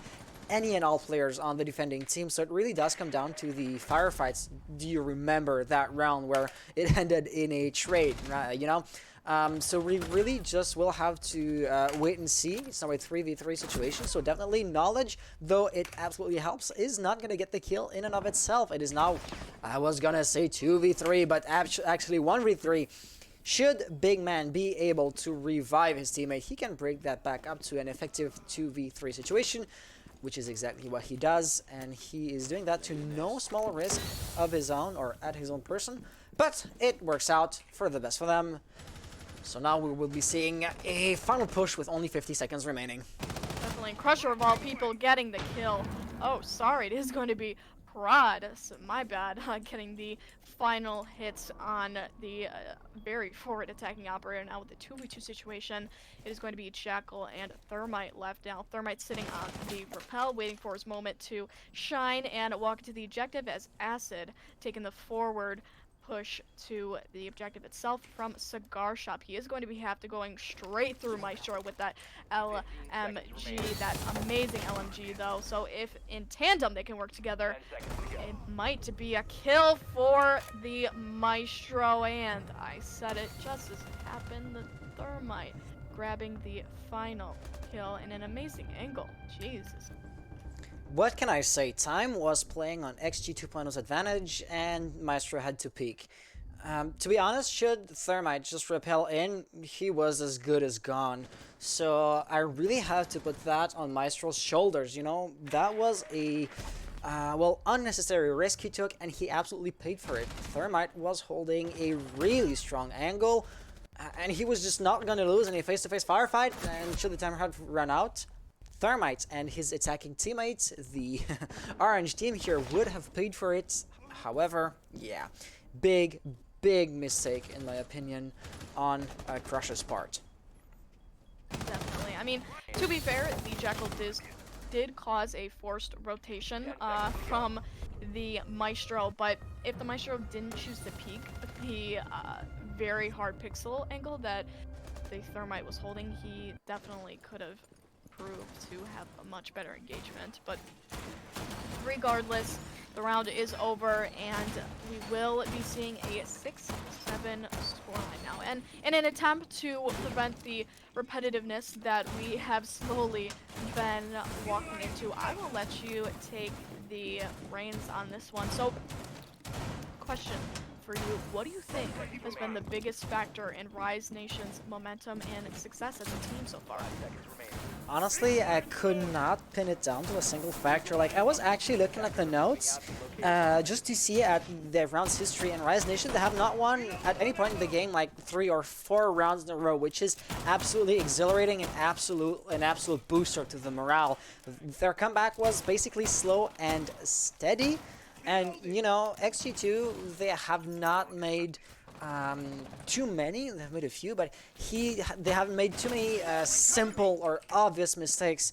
So really, we would have to just look at the VOD and do a post-match analysis, which I cannot just improvise on the spot here. So definitely, it is really a testament to the players that what they're doing works out, and there's so many layers of subtlety and backup contingency plans that I cannot really grasp them, you know? Yeah, I can definitely agree with you on your statement. You know, there's a million different factors that go into that, and it was a pretty broad question at length, but we will be getting to, yeah. We'll just go back right into the round. So a minute down already for Rise Nation. They do seem to be forming up a little bit this time around on Cigar Lounge. Yeah, they're doing lots and lots of heavy droning on Cigar Shop, Cigar Lounge, in a potential attempt to take away the cigar wall from the defenders now, with Thermite making his attempt at moving in. So if Thermite is able to successfully take away the cigar wall from the defenders, this could be a very good execute attempt from from EXG 2.0. That is my bad. We will also be seeing the Twitch being put into play. We do not see her being played very often. Of course, this is going to be due to the fact that Rise Nation is playing a Kaid. Yeah, we just see that in play. Twitch able to take out the Kaid Electro Claw, but Kaid picking up the Twitch drone very soon after. Now Kaid is going to be sitting in freezer as he does normally do, holding those tight angles along with the Jaeger sitting in bathroom. So this is definitely nothing new. We've seen this before played out, and it really is like a 50-50 coin flip as to who really can plant in what fashion, but so far with no kills and about 45 seconds left on the clock, the attackers are in a very good way to poise themselves to grab the plant. Just as I say this, the plant is going to be going down by Thermite. 45 situation, and the intensity is gathering. They're activating the bomb diffuser. Yeah, definitely. With the diffuser now being planted, XG2, they have definitely shown us that they're willing to wait until the very last second to plant the diffuser, and that's exactly why they were able to plant it under the nose of literally 5 defenders. Good positioning, good team play are the only 2 factors that are gonna allow that. Thomas here getting a kill, but receiving lots of damage in return. He was just not gonna be able to keep on going with that rhythm here. Spades being the only operator alive. It is now match point situation. Should that diffuser be diffused or counter diffused, it would be a victory for Rise Nation, which will absolutely happen right here, as they still had plenty of time to counter diffuse that. Rise Nation thus winning the first game of the night. But this is a best of 3 situation, and they have only just won the first map. Not everything is lost for XG 2.0. Where did it all go wrong, XG 2.0? Come on. I'm sorry, guys. You guys lost a 6-4 match point to 7-6. What did you guys do? You didn't win a single round after that. That was 4 rounds in a row lost to you guys. Rise Nation able to make the miraculous comeback. This was an amazing game for them, especially at the end. They really just got it together. The team chemistry was completely unmatched. Their individual fragging, I can't even say it. It's just so many different things that went into that, and the faults of EXG 2.0, they really fell apart by those end rounds. I cannot. Yeah, that that was quite a game. Quite the game. So here, the second map of the day, and let me just tag real quick that Rise Nation have won the first map. There we go. Second map of the night is going to be console. Rise Nation attacks first. So let's just do this real quick. The teams seem to be intent on starting the game as soon as possible. Yeah, XG 2.0. Rise Nation.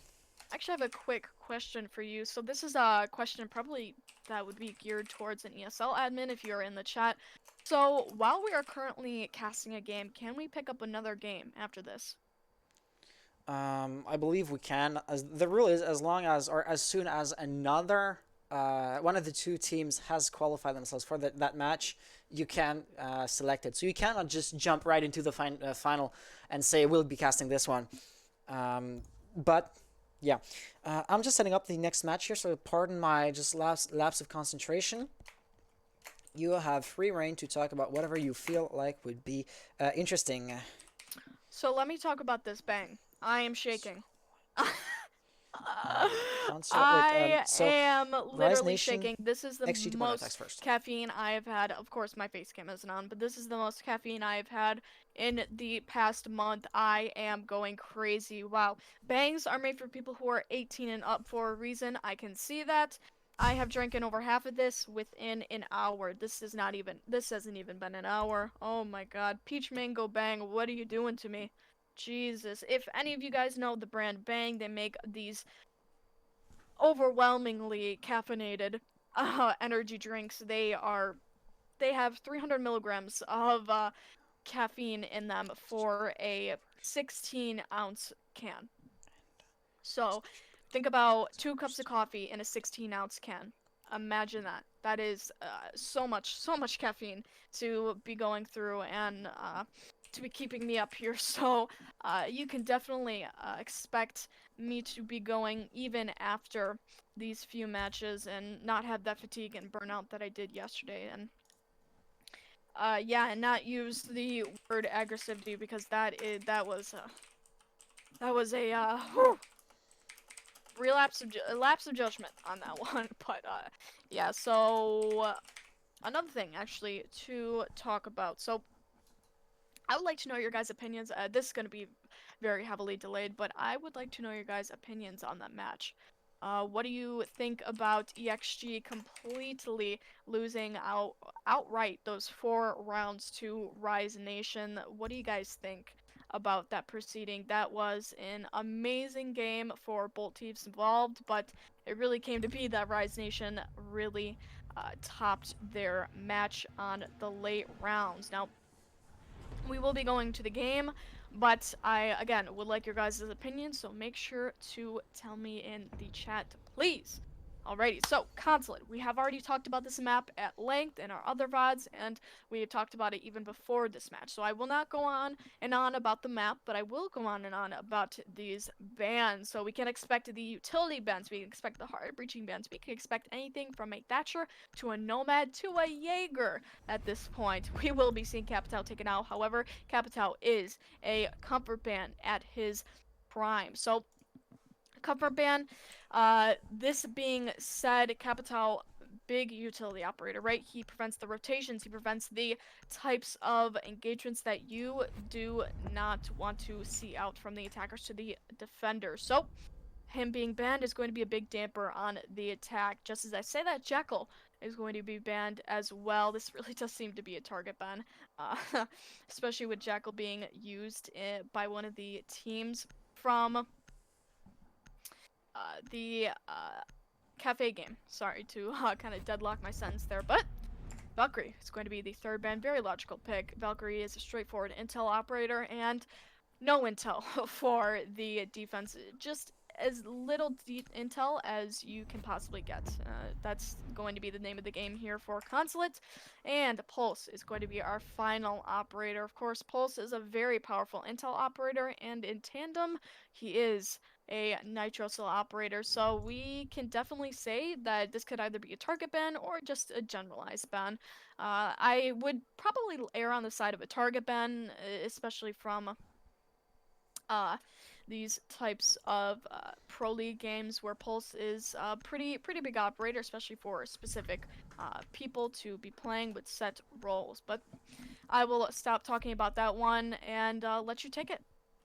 All right, yes, so this is going to be, well, somewhat of a predictable map. We've seen it played multiple times, and we absolutely know what to expect, like you have pointed out.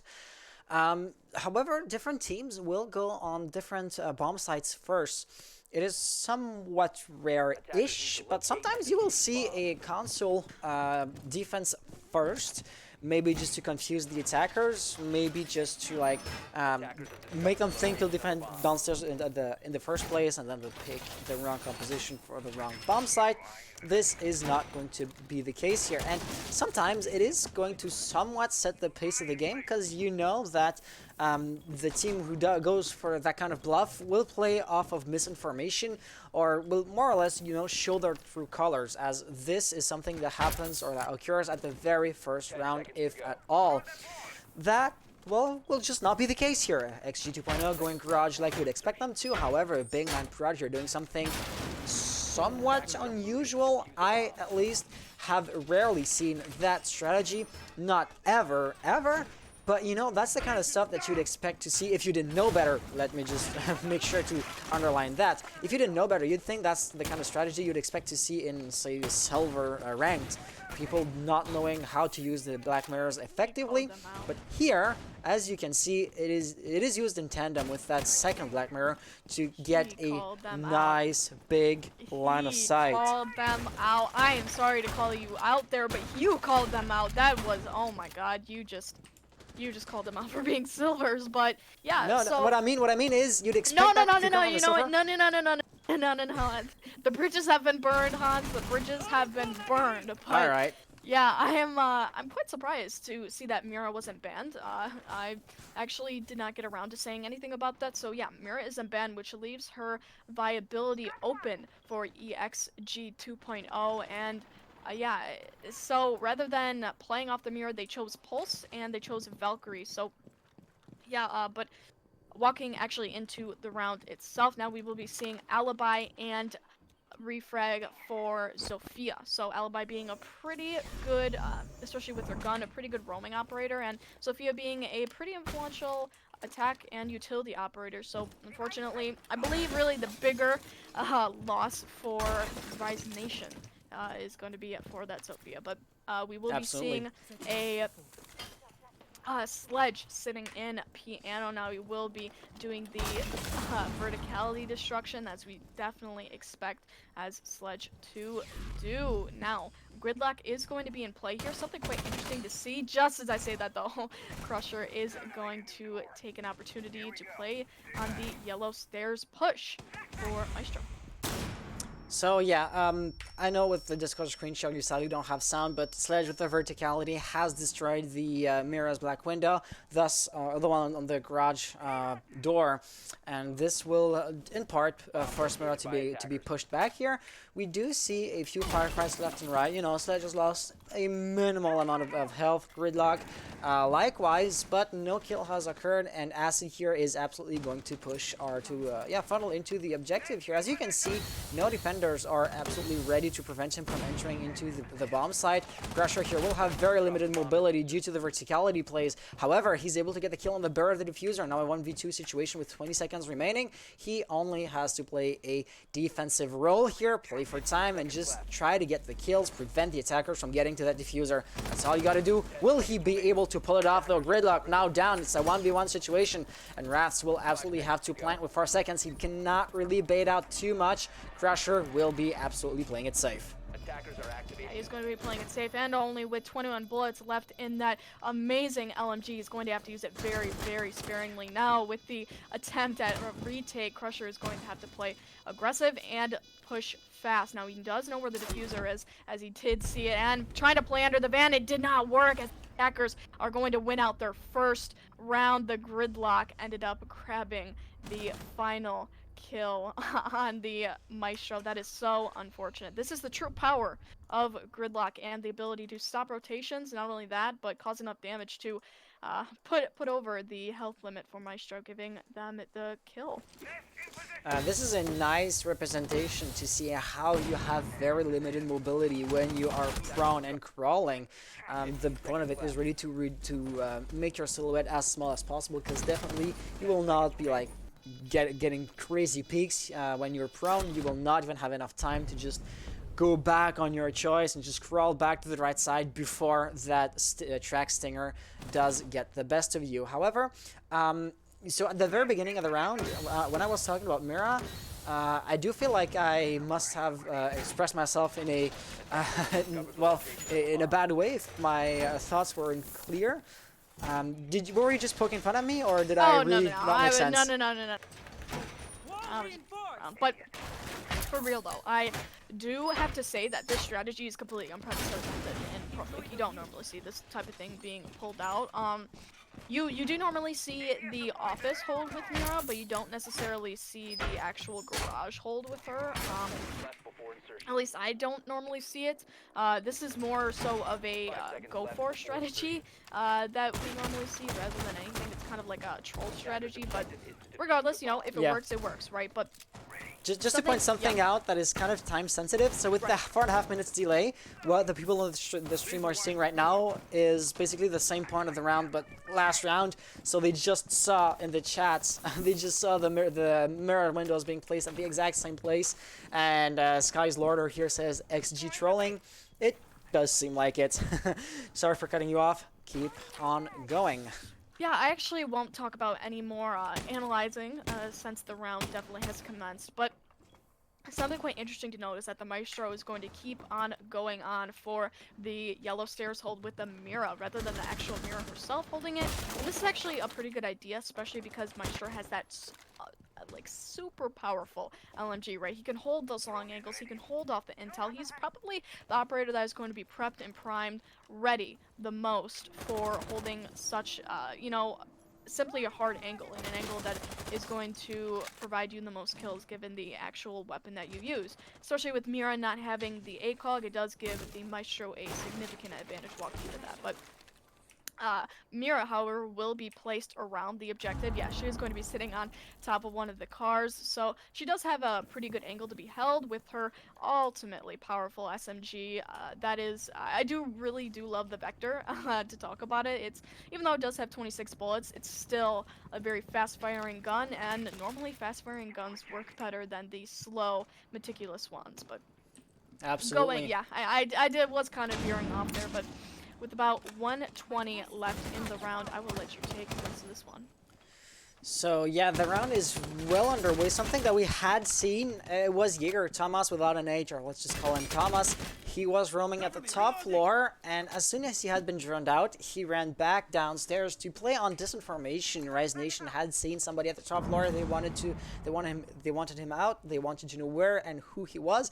But as soon as he had made his presence known, he just ran back down, thus forcing Rise Nation to just drone out the whole floor without really realizing he wasn't there. They were just grasping at straws and chasing ghosts, which will in part explain or tell the tale of how we find ourselves in a 3v4, 4v5 situation. Sorry, with only 30 seconds remaining on the clock.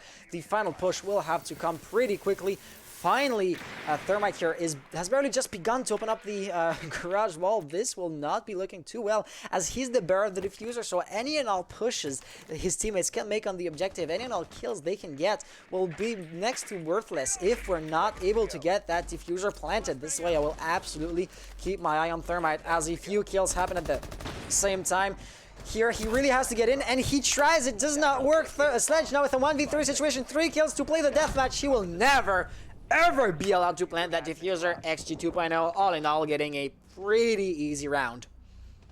Definitely. So, I mean, I think really the problem with the Rise Nation push was the fact that they really kind of preemptively did it. Like we've been saying, you know, they take these super preemptive, aggressive, explosive pushes, and for the most part, they don't necessarily back it up with the intel that they need, right? Of course, they know the general position of the attackers, or sorry, the defenders, but they don't exactly know, have that real-time live info that they need on them. They need at the moment, they need to actually carry out and execute their kills. So it kind of prevents a lot of actual kills. It prevents, the execute. It dampens the actual push.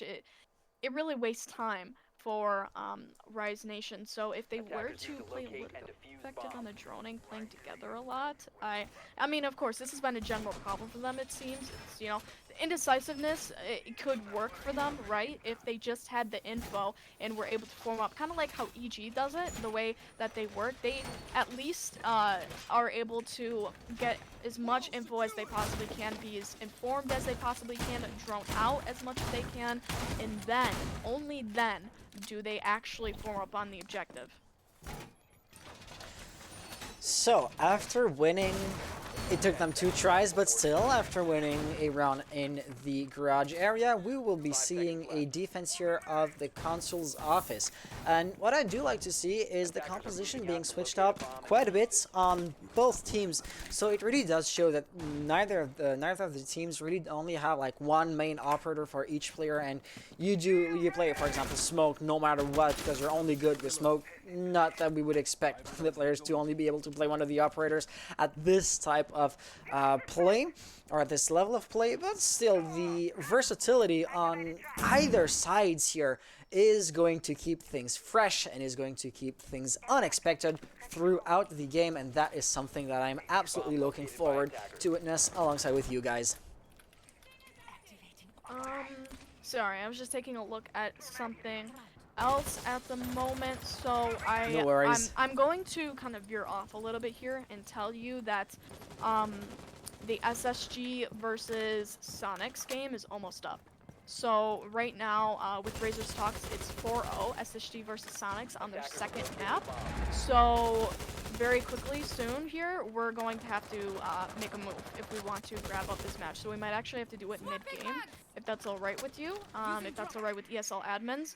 But yeah, I'm sorry, I'm going completely off track here. We'll talk about that in a second. But regardless, let's get right into the round. Now, Acid Rise is going to be sitting up on the rappel along with one other operator, which is going to be Zofia, none other than along now with Dokebi. So Dokebi hasn't really been played too much so far by Rise Nation, and I'm really happy to see that she's being played out right now as we do see the kill from Acid Rise. So a lot of rappel action going on for Rise Nation. They definitely have this control and they have the stability with the rappel. So a 3-man rappel, surprising as it is, they are going to have to hold lots and lots of flanks. So this is something that they will be doing, but Jaeger holding the alternative angle, unfortunately not able to prevent that rappel from going on. He does shoot through the smoke, and unknowingly that smoke diffuser going down, but Biologic taking out Beastly and unfortunately getting refragged on his own. Prophecy getting 2 kills now with this time a Claymore going out. Spades trying to take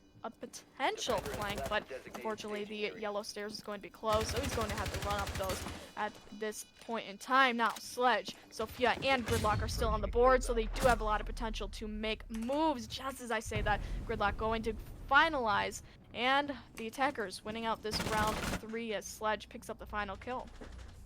Yeah, once the diffuser was planted, there was next to nothing XG 2.0 could have done. To be honest, the positionings were just so strong, both inside and outside. Like, it was a 2v3 situation. You had Motzi and Vigil alive, if my memory serves me right. It would be totally embarrassing as well for me to forget what happened like 10 seconds ago. But still, Motzi went for a run out, and you did see, Motzi went for the run out, and you could totally see that he was getting shot at from 2 different angles. Like, there was actually an actual crossfire outside. That really does that really is a testament to the strong positioning that Rise Nation had inside. At the very same time, we could see a few different lines of bullets here coming from a few different angles at the same time. So good positioning once the diffuser was planted, and good execution as well. They were able to smoke it out in a very effective way. Jaeger could have maybe gotten a lucky kill through the smoke, but it would have been up to chance more than anything else, and the odds were simply not in his favor for that time. After having won, or rather after having lost in such a spectacular fashion in the console's office, XG 2.0 apparently seemed even more confident defending the lobby rather than going upstairs again. Yeah, no, I'm sorry, I was not exactly paying attention to what you were saying. That is a complete fault of mine, but I was just trying to put as much attention as I could on this SRC versus Sonics game, just kind of waiting for it to be over in real time. Of course, there is going to be a delay on the stream versus the real time, and currently it is 5-0 on the stream, so I can only imagine that it's either 6-0 or 5-1 in real time. But kind of going back to our game, so again, something quite interesting. Doke is going to be played again along in tandem with Gridlock. So Gridlock, Nomad, Dokkaebi. Let's take a look at those operators. They are big utility flank watch operators, and this suggests that the actual rappel is going to be imminent. It is. It's going to happen, and it's going to happen very quickly, going to happen as efficiently as it possibly can. This time around, however, press room and lobby is going to be utilized by the defenders. This being said, there is different rappel opportunities, but it makes it much easier, exceedingly easier at that, for the defenders to make quick runouts. And just as I say that, Acid will be taking out the Jaeger. First kill of the round at 155, just about crushing him. Now he's going to be holding on the piano from the bathroom, and Doc holding on yellow stairs. So quite a lot of angles being held, very deadlocked angles. Mozzie and Smoke kind of moving around, and Sledge attempting to hold on different parts of the B objective along with Gridlock and Dokkaebi. So again, this is holding angles and playing a very deadlocked stance, but my question is, when is the actual push going to come in? Because this seems pretty prepped for the attackers to come in, especially at a 3v5 situation. Yeah, I gotta say, though, XG 2.0 will have lots of difficulties to hold off the pressure and to prevent Rise Nation to funnel into the objective. Rise Nation are in no hurry to do so. I have missed just about every kill that has happened so far, but we find ourselves in a 2-5 situation with just under a minute remaining and the defenders visibly being droned out. Crusher here getting a first kill, at least preventing his team from losing in a flawless fashion here. Rise Nation still do have the upper hand, and the timetables, though the timer is slowly but surely running out, we're not yet at a critical situation here. So we do see Rise Nation not being in an absolute hurry, but still they're working their way towards it. Spades using the smoke to his advantage, actually barely missing the track stingers, but not getting the kill, just as Wraths gets the kill on Crusher at the very same time. Yeah, Crusher absolutely had to get out of there, but the doorway was just being watched. Truthfully, I think the smoke provided the perfect cover for Gridlock to push in and to make her aggressive attempt at planning and at, well, putting us in a deathmatch situation for Maestro to be forced out and flushed out of bathroom. Because, of course, you know, if Maestro wasn't pushed out of bathroom, or he chose not to flush himself out of bathroom, it would have created a situation where Gridlock was able to plant. And even in the situation, yeah, like we saw that Maestro was pushing out of the bathroom, the angle was being very, very amazingly held by the sledge. So whichever move Maestro would have made, he would have been killed either way, unfortunately. And Doc was not able to get the kill on Gridlock in the end, so it made no real opportunity for the defense to get anywhere. Just thinking outside the box, was the hatch in bathroom reinforced, or was it open? Though Maestro could have opened it on his own, because that could have been like the one and only way out alive for him in that situation. So maybe like this would have been a far-fetched scenario, him jumping down and somehow coming back up one of the staircases and getting the victory. But yeah, I don't think it was quite impossible. The result is in. The result is in. Alright, so I will just momentarily, at the very least, stop commentating, and, well, you take over. Sorry, I will also stop observing. I'll take over for you, okay? So, taking a look at this round, we will be put at a 3-1 scoreline. Our 5th round of regulation, so Rise Nation up 1 point. This means they do have a lot of wiggle room if they choose to lose out a couple rounds, you know, play adaptability, even troll at that point, but yeah, so of course they do have the obvious advantage, but we really don't necessarily expect Rise Nation to give up that advantage easily, right? So they most likely will be playing their best throughout all scenarios of this situation. Unfortunately, the Nitro Cell was just missed by the Mozzie, I believe it was, or sorry, Mute. But do you want to hear good news? Yes. We are casting SSG next. Perfect! It is going to be SSG versus, oh my gosh, we're getting the final! Yes! Oh my gosh, I am so sorry. This is just, I'm speechless right now. I'm too hyped up on caffeine. I am, wow, okay. Woo! I am so sorry. I'm so sorry. I'm so happy to be, I am ecstatic right now. You do not understand. This is going to be the best opportunity for us. Okay, getting back into the game. Can I just interject one last thing before we get back into the game? Like, you rarely are so, I don't want to say not necessarily personal, but you rarely like are sentimental. Like, we really do feel that you are absolutely excited about that, and we never ever see that. You try to keep it like professional-ish, if I can put it that way, and it's really refreshing to have like this kind of energy coming from you in the stream. Do try to do that more often, actually. I guess I just have to drink more bangs. I don't know. Whatever works. Honestly, whatever works. But 5v3 situation immediately for Rise Nation. About 1 minute left on the clock. Unfortunately, that is going to be Gridlock and now Zofia down. So big utility and entry fragging operators down for Rise Nation. Now, however, the Thermite is still up. So if the attack does choose to make an attempt at a hard breaching effort, they can still do so. Now, Diffuser also is in the attack's hands. So again, if they want to, they can make the plant. But of course, they will have to secure the objective, at least in some form, if they want to make their move. Now, with Nomad and Thermite up, they will have to form up very quickly, and unfortunately, as I say that, a 4v1 situation as Nomad gets slammed out of the game. 3v1 now, Acid Rise grabbing the final down for, I believe it was the Alibi, if I'm correct. No, I think he stepped on the track stingers, actually, which is... No, yeah, right. Yeah, Acid getting the kill. He did step on the track stingers. How unfortunate. Yeah, Acid getting the kill. I read the kill feed in the wrong order here, actually. But yeah, Brexy was just running out of time. He did his absolute best. He got a kill, but you couldn't really expect much more from him.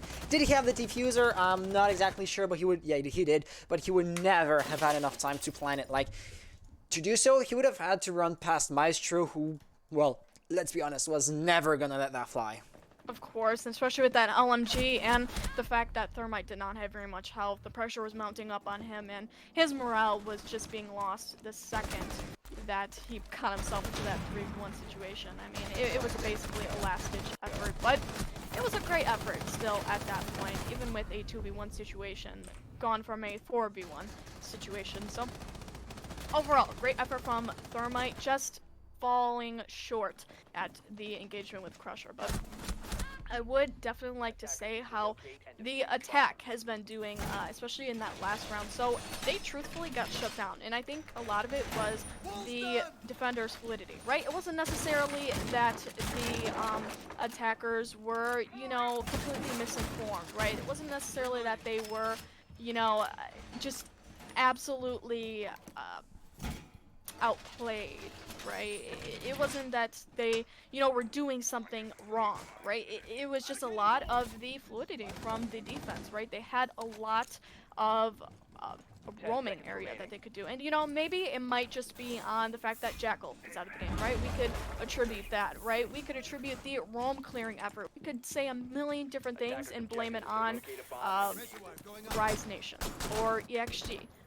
But overall, I'd have to say that just the defense was better. It wasn't that the attack was worse, it was just that the defense really was able to pull that one out, and I truly do commend them for that. But with now us put into our first round of the role swap, I believe. Oh, sorry, my bad, not the first round. This is going to be the last The round. last till the role swap, Sorry, the last round before the role swap, so that is bad on me, but yeah, last round before role swap. So a few things to note. So if Rise Nation does win out this attacking round, they will put themselves into that premium 4-2 slot that they want to get themselves in walking into their defense rounds. We know that this is a kind of a teeter-totter map, but still mostly defense-sided. So if Rise Nation does get 4-2 by their defending rounds, they're going to be at an inherent advantage walking into them. So if XG 2.0 can pick up this round, however, it will be a 3-3 split, something that they're going to want to hit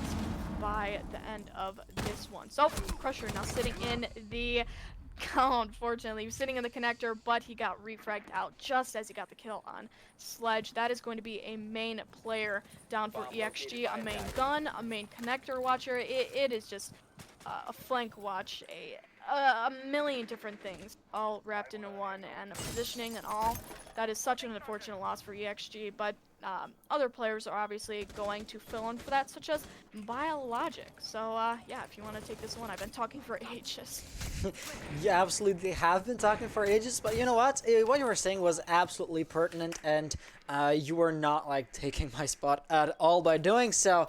With 1 minute remaining, as you said, there was one kill on either sides, which I gotta say will maybe advantage Rise Nation a bit, as you were talking about. First of all, Crusher's positioning plus Maestro's LMG being last is kind of a bummer here. So Thomas will absolutely have to go for the lucky wallbangs again, or I say wallbangs, lucky kills through the smokes again. He will sadly miss or fail again, and the diffuser is likely to be planted. However, Biologics with the drone is able to prevent the diffuser from being planted, and now he will be feeding intel, which Thomas will be absolutely working on. The drone is now lost, but it has done its job. It has done its duty. The diffuser has been lost for the attackers. We have 27 seconds remaining to the I was going to say 3, but 2v2 situation. Are the attackers, are Rise Nation going to be able to grab a hold of the diffuser? Acid, though he sees it, it's just out of range for him, as grabbing it would be a suicide mission. 15 seconds remaining. The wallbangs here barely don't work, and Biologics gets the refrag, or gets the vengeance here. Acid with the kill at the very same time. 5 seconds remaining. 1v1 deathmatch. The wallbang here could have occurred, and yes, Rise Nation will win that with the very last second. That was a game maker here. That's how you play Six Siege. That's why these guys are in the tournament, and I'm not. That was a barn burner from Acid Rise. An amazing play, an amazing outcome for him. Oh my god, I cannot speak enough on that play. What happened with the aggression from Echo? No! Oh my god. With him.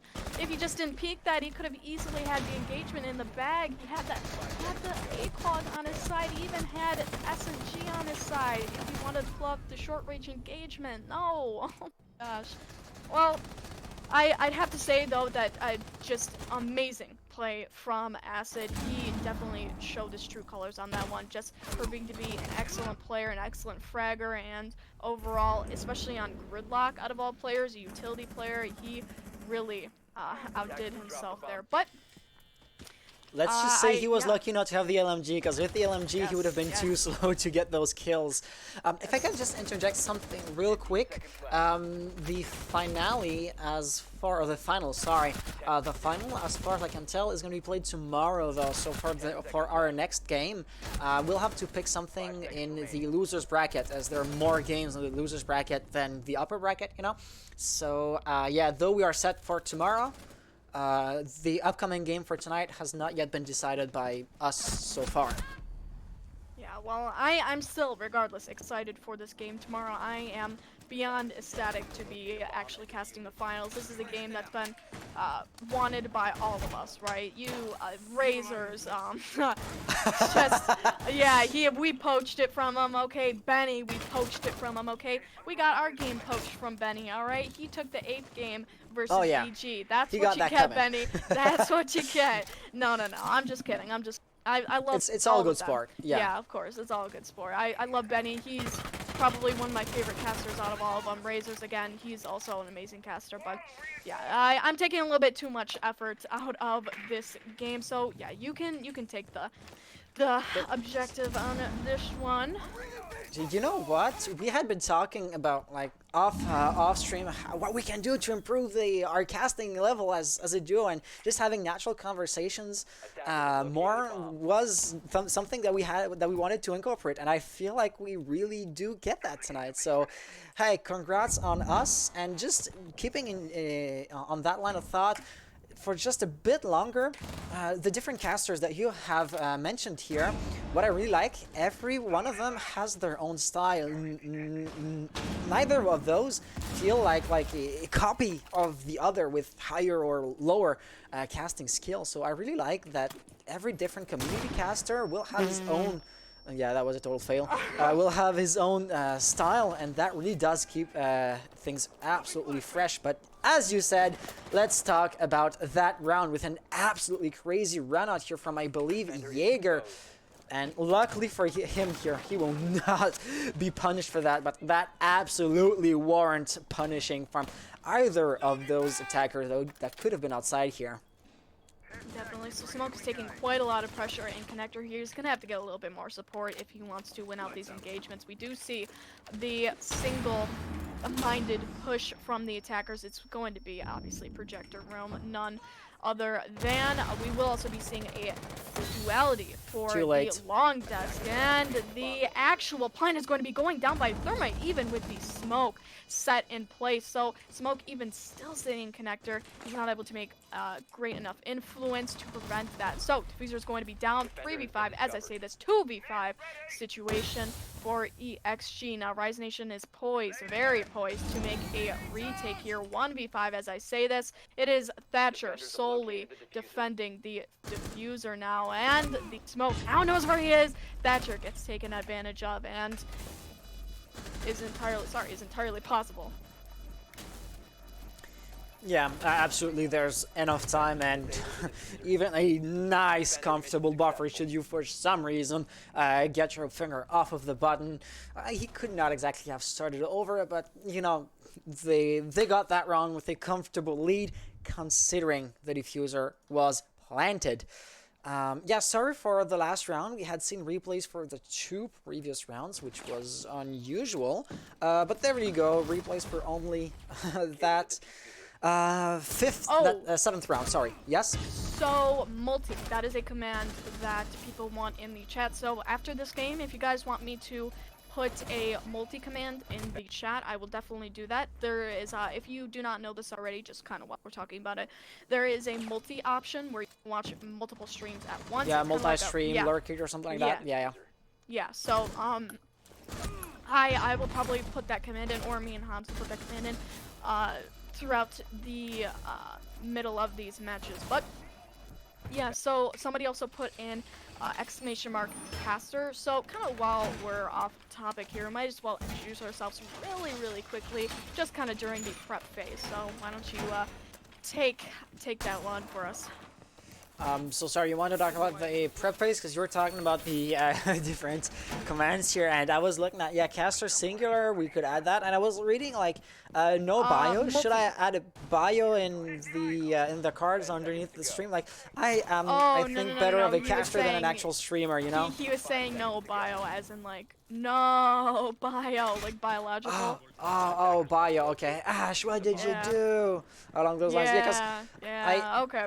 But yeah, so yeah, I just misread the situation. Ourselves. Yeah, we'll introduce ourselves later. Now, okay, we're getting so off track. This is absolutely crazy. So let's take a little bit of a look at Ash now. Biologic, she's going to be droning top to bottom. This is a definite roam clear opportunity for her. We don't really see too much Ash being off the play from EXG2, so I'm quite interested to see the mark that Ash can make on this round and the type of influence that she's going to want to make in terms of roam clear. We don't really see too much roaming from the defense right now, kind of more of a turtle strat than anything else, and of course I do love to see it, but at the same time, if you have too much of a turtle strat, it can just make you into a sitting duck. So if you are a sitting duck, it means that you are more likely to get taken advantage of, i.e. verticality, horizontal engagements, every single type of engagement. But this is not exactly the case, as we are going to be seeing Jaeger sitting in bathroom along with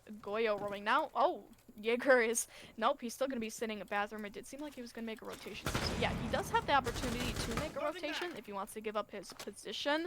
That would not be a very good idea for him to do, but it could be a possibility in the future.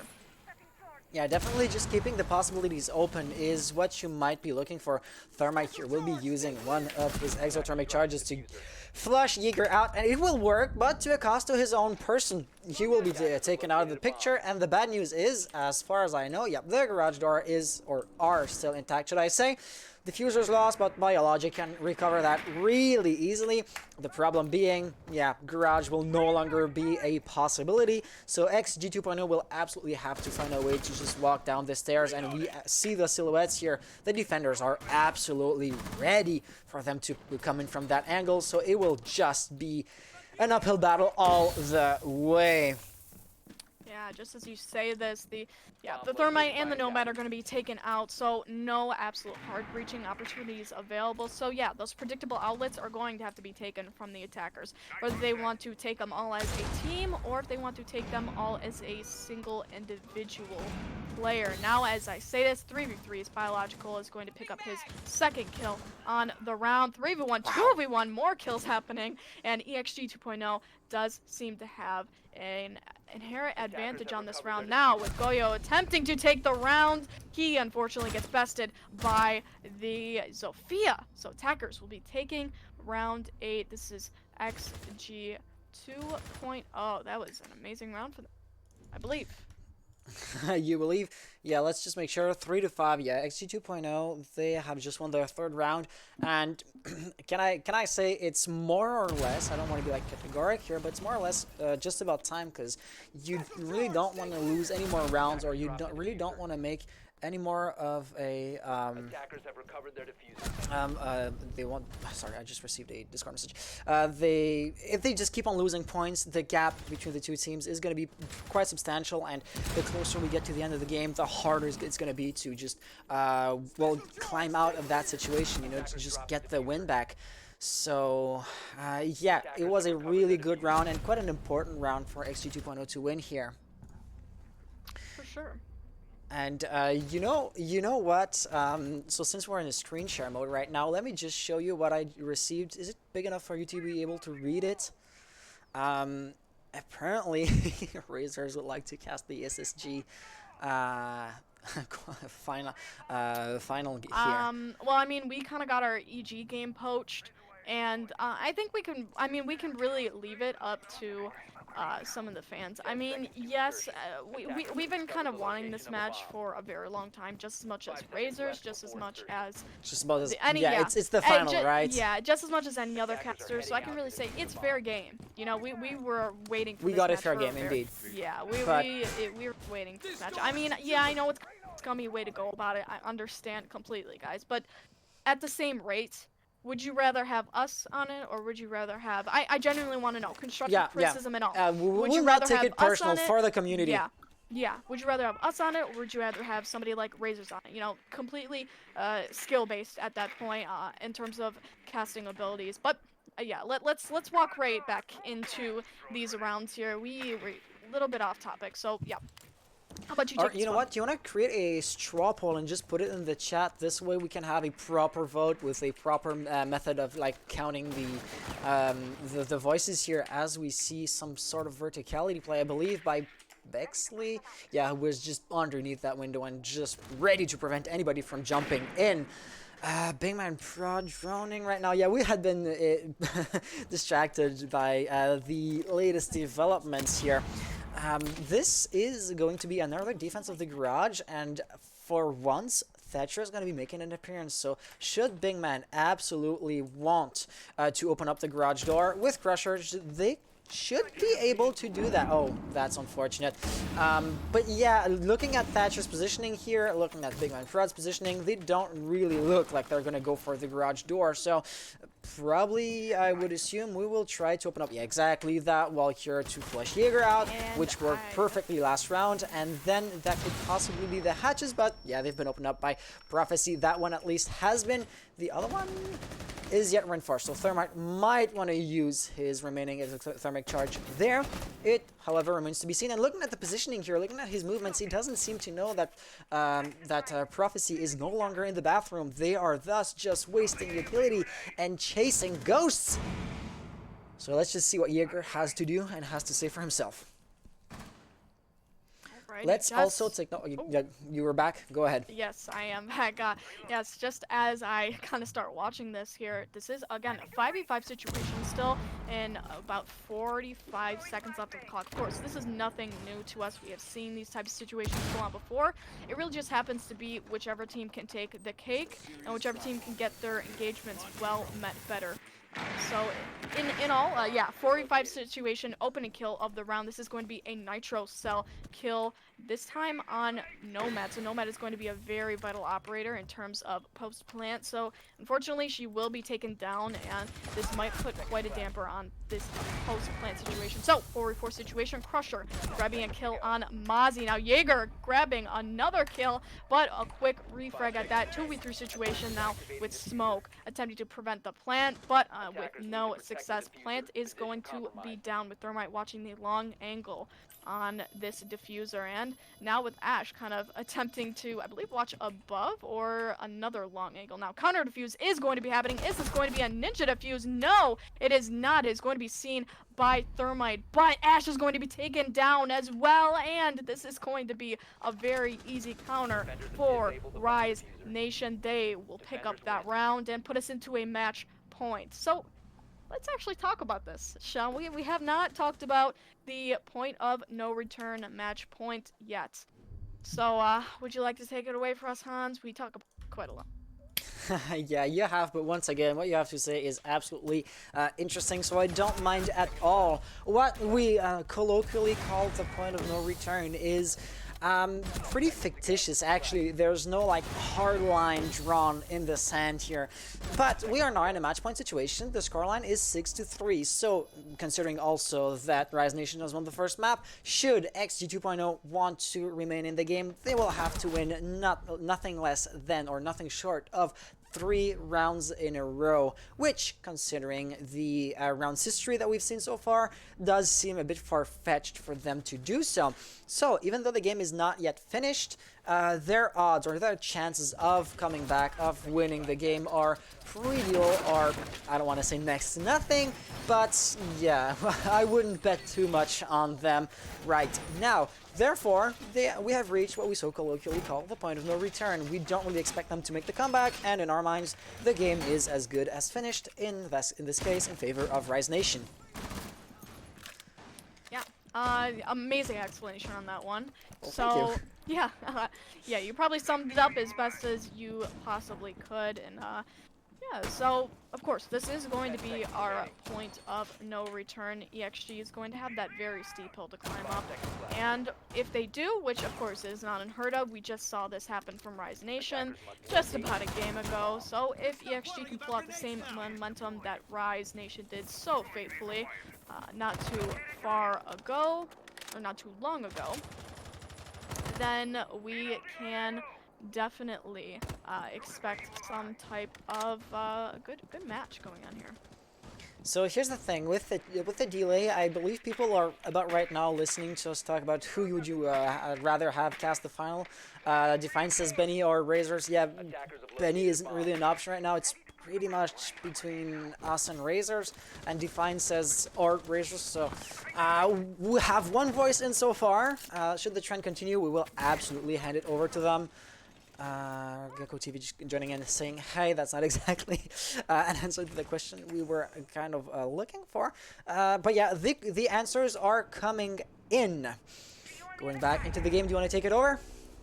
For sure. So, we will be seeing a little bit of pressure, Ash, on the main projector balcony. So, this is definitely not unheard of angle watching from Ash, but there is going to be, again, a very similar setup. Smoke is going to be sitting in connector. He does have the ability to use those smoke canisters as time runs out. This definitely does seem like an execute is going to be geared towards the A site. With that being in mind, Smoke is going to have to be playing a very, very sturdy hold if he wants to boat out the time with the attackers. So, we do see that the push is definitely going to come from balcony. We have seen Rise Nation execute some beautiful pushes from the rappel window on console, but that's just not XG 2.0's playstyle. So, at this point, it's becoming more or less repetitive-ish, or definitely predictable. So, Wetmeat with the smoke canisters will absolutely do his best to shut down the plant of the diffuser, and this is exactly what we'll see happening right now. The good/bad news, depending on who you're rooting for, is the smoke canister, though he would have been able to get the kill on Ash. Ash was swift to react to that. The natural cell will take out a bit of health, but will not get the kill. However, Acid Rise will be able to do so, but not before the diffuser is being planted. So, nicely done, but better luck next time. And wow, poor timing here on Nomad's part. This is now a 2v4, a 2v3 situation, I was going to say, but now a 1v2 situation. Bexley is far away, has to retake total control of the objective, and he's kind of like out of context here. He doesn't really know who is where, and that was just gonna lead to a swift demise on his part. XG 2.0 not committing any mistakes. They're not allowed any, but they're not out of the woods yet either. They still have to win 2 rounds in a row to go into overtime, and even then, in overtime, the map isn't yet won for them, so we will have to keep an eye out. Definitely, XG 2.0 will not be just giving up. Sure, of course.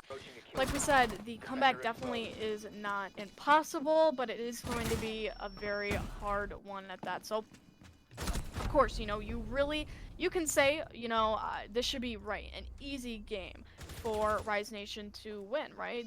They made the comeback already, they have shown their worth, but it definitely is not going to be an easy game to give up for them. They are going to have to work just as hard as EG is going at this, but yeah, talking in a more general sense though, how do you think EXG's performance is so far through these past few rounds? Do you think they might be able to make a comeback momentum just as Rise did?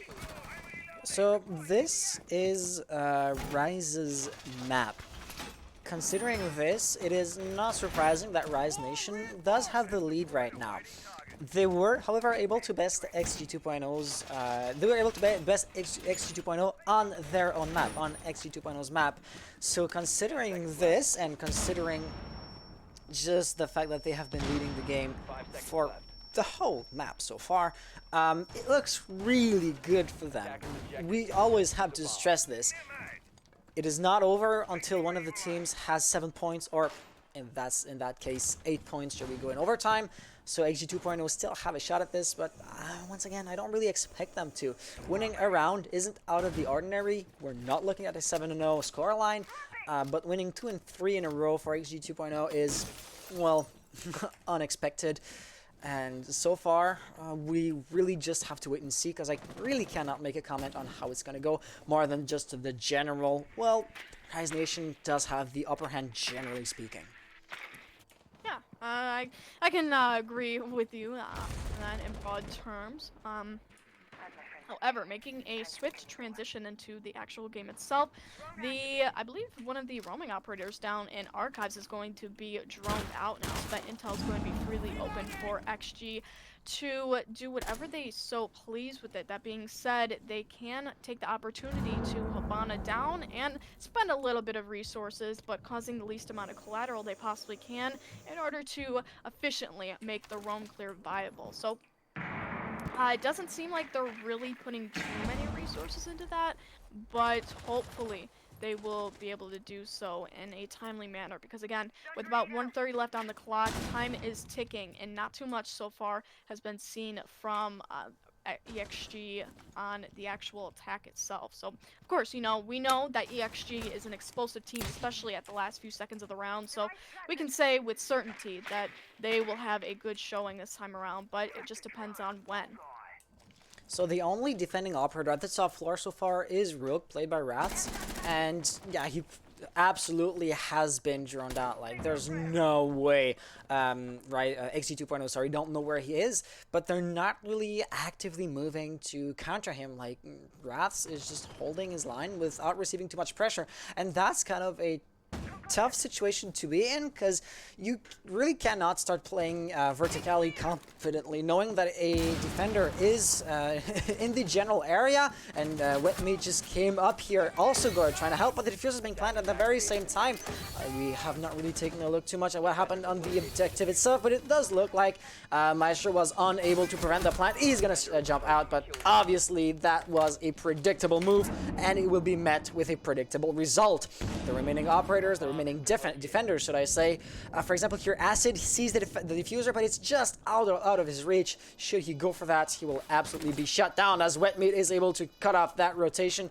But there's still Thomas right here, who will by now have a pretty good angle. First try, that will not work. He's now in a 1v2 situation. We try to run out, it does not work either, and he gets the triple kill. It is now a 6-5 situation.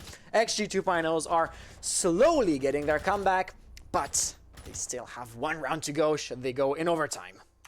Yeah, they still are going to be cementing their presence in the game with that clutch comeback situation, but they still have that final round battle to go. So this round is going to dictate whether we get put into an overtime situation or not. So I actually like to comment on that Maestro replay right there. So, of course, we know that Maestro has an LMG, right? We know he has a very powerful gun, but with the ADS time and the predictability of that run out, I really did not expect Maestro to do such an aggressive move. I mean, I feel like really that was a last-ditch effort in order to get a possible kill at best. It was really a 50-50 coin toss at that point for Maestro to be running out, and I don't think that was probably the best move. I think he really should have just played it passive and watched angles. It would have proved a much better situation to the defense, but I will not comment on that anymore. But just for future reference, Maestro, ADS time. That's all I'm going to tell you, but yeah, so this is a unprecedented outcome for EXG 2.0. I really did not expect them to make it this far up. Their match point, you know, their overtime, the feasibility of them hitting overtime is becoming more and more tangible. I could definitely see this playing out. So as we walk into the garage cafeteria site, this is a bigger site for Rise Nation to go on. It is a much easier site for them to defend. All in all, they do not have Mira playing on, however, so of course they don't necessarily see Mira as a comfort operator. We can obviously understand that, especially because for the most part she is banned quite a lot, and EXG 2.0 has mostly been using Mira, but yeah, I'll let you take the rest of this one.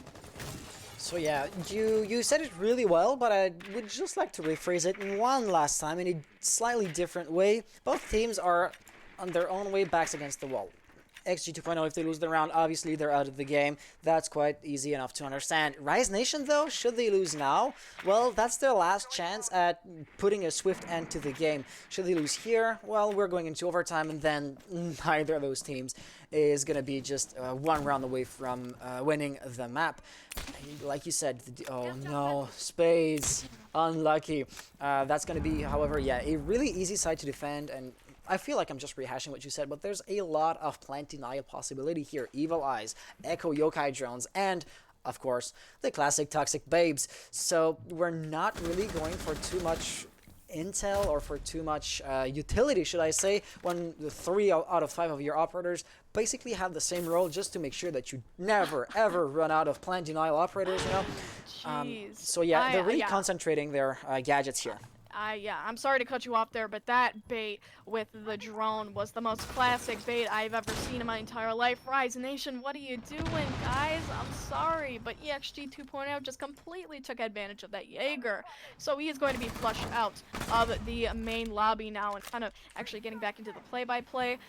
We will be seeing EXG taking the full control of main lobby. This gives them the verticality advantage. This gives them more advantages than we will ever know. So, with Bandit now being taken advantage of with the Nomad trap, unfortunately, the Nomad herself did not capitalize on the Bandit being taken down. That was a lost engagement for her, but the plant is going to be going down with opportunities all around. Now, Thermite, he did get damaged quite a lot by the smoke, unfortunately taken down, but the plant was still put down. This is a great job for Thermite. He did stick it out, and with great results. So, 4v4 situation, now a 3v4 situation. XG 2.0 taken aback with only Echo and smoke left. Now only Echo.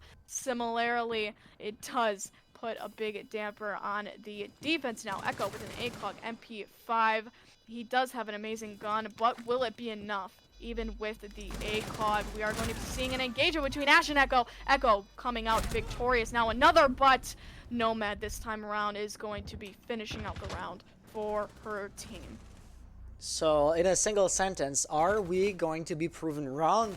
Are XG 2.0 going to be coming back out of the so-called point of no return? It does seem more likely at every round that passes here. So that's pretty much all I have to say to that, to be honest.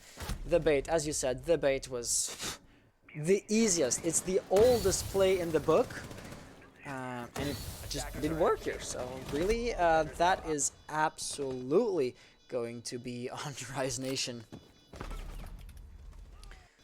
So, yeah, this is now going to be putting us in a overtime situation. Both teams just as likely as the other to win the game.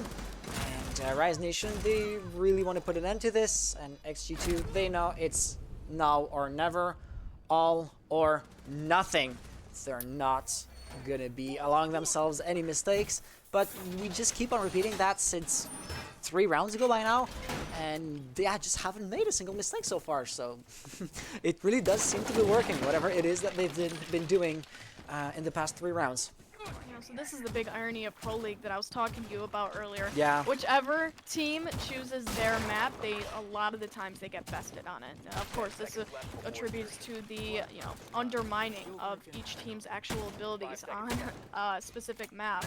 This time, it turned out to be Consulate, but of course this happened on seemingly Cafe, where Rise Nation, they were able to make a comeback victory, but this time around it seems like XG2 is making that comeback victory. So it really, overall, I feel like these teams are very well matched with each other, very balanced out. We haven't really said too much, about their individual performance against each other, but yeah, overall, all in all, looking at the summary of it, I definitely would have to say they're very, very evenly matched, and this is absolutely amazing.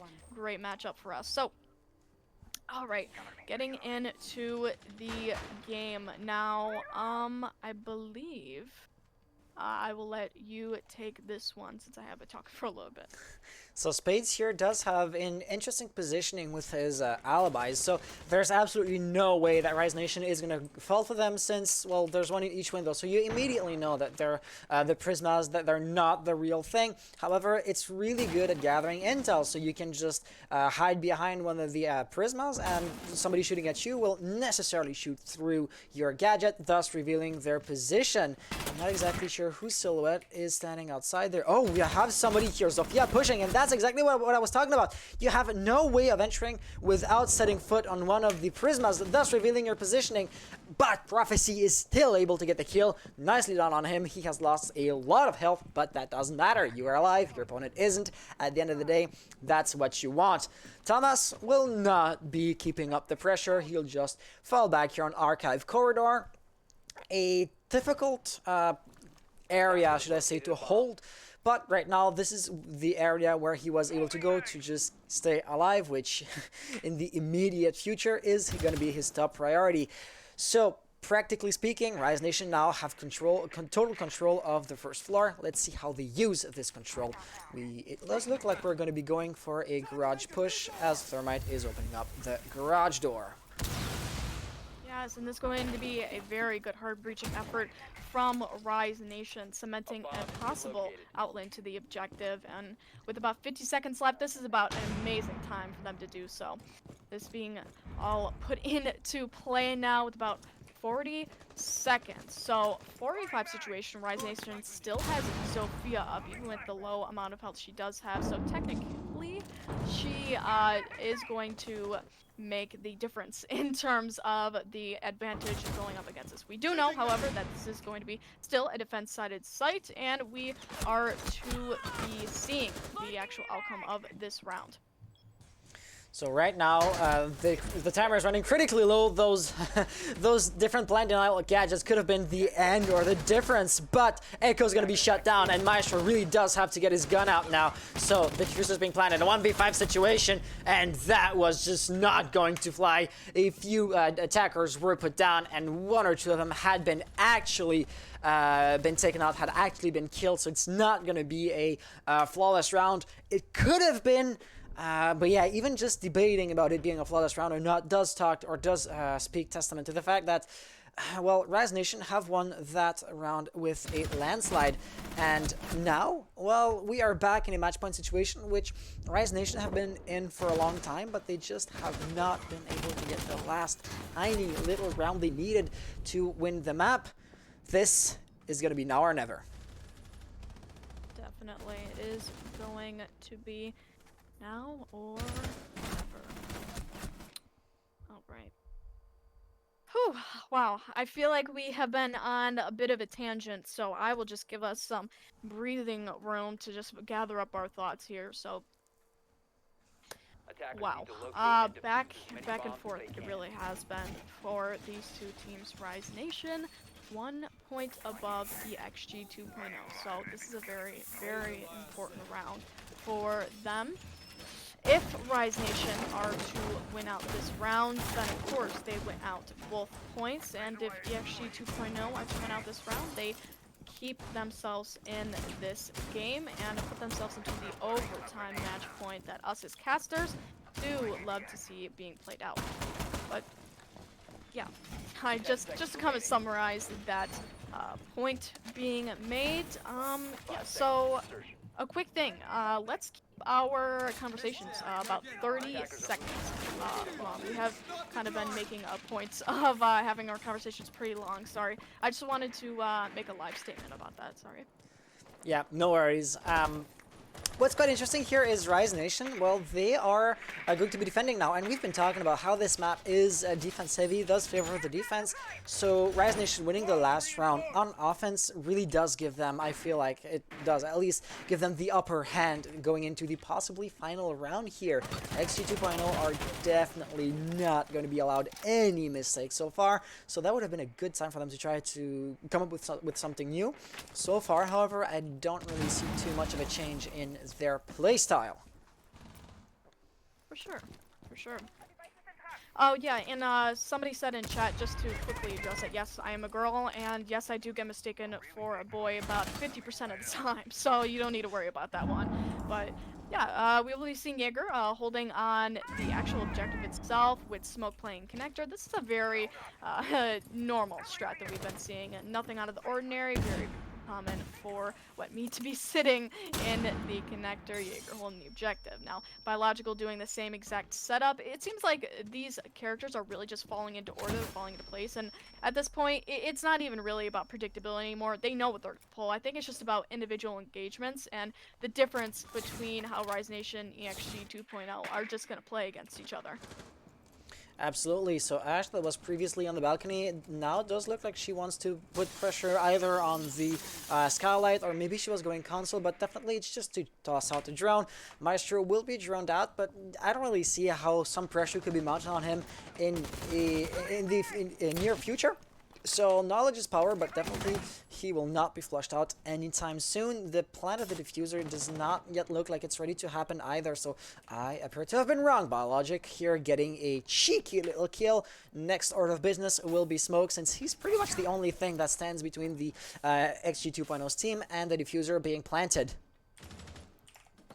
Definitely. So, yeah, especially with Maestro being taken down, that is an angle less that the defenders Nice are going to be able to bait. hold. That is a bait with a Nitrocell Bandit holding below. See, that is the difference between securing the objective and not securing the objective. That Nitrocell was amazingly placed, and this is going to put us to a 4v2 situation, unfortunately, with Mozzie and Smoke left in the objective to sit here and watch. Diffuser still, however, is going to be down, 3v2 situation, and IQ is going to be at odds to lose out her engagement. Now she has very, very low health, and it seems like a long death execute over to the actual objective. Now a 2v2 situation. Mozzie definitely capitalizing on that one, and a straight connector push. Attackers winning out round 14. That was a lost shotgun bullet, shotgun shell on the Ash. That is so unfortunate. Yeah, the Ash had to make a very preemptive strike on the Smoker. She wanted to win out those last few seconds,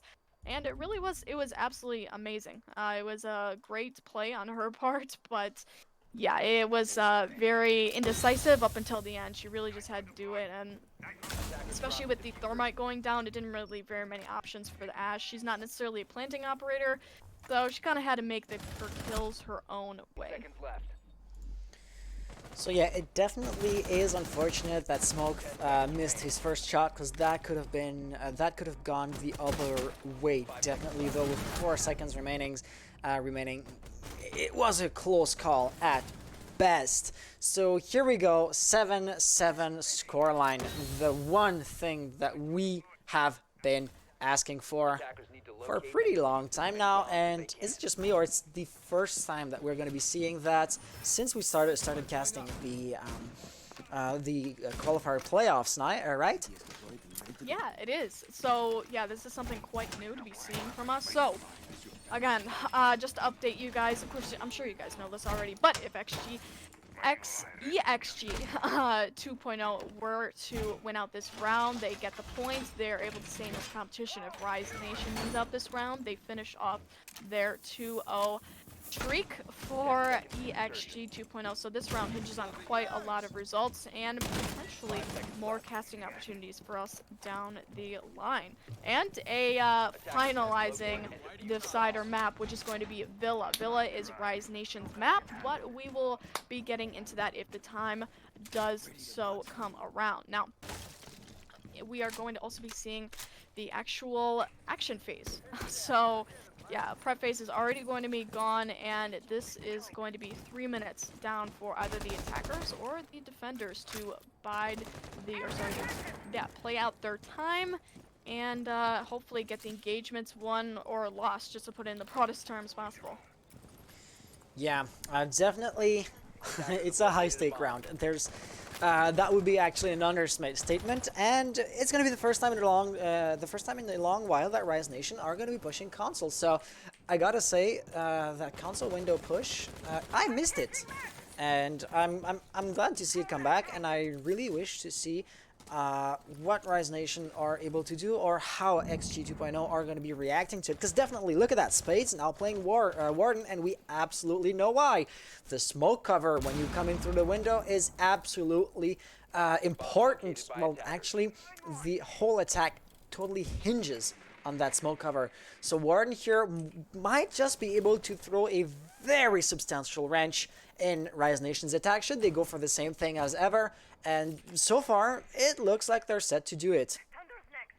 Yeah, so of course this possibly could be an X factor of the defense from XG 2.0 or EXG 2.0 now with a 5v4 situation. We will be seeing a 4v4 with a quick and substantial refrag, and with that we will now be seeing a Warden still keeping in yellow stairs. So yeah, he is going to be keeping his positioning in the same spot as ever. Biological now sitting around the admin area. So of course, we again will not be seeing actual direct defense coming from the projector room, but we will be seeing characters around it, such as the Smoke City Connector and the likes of that.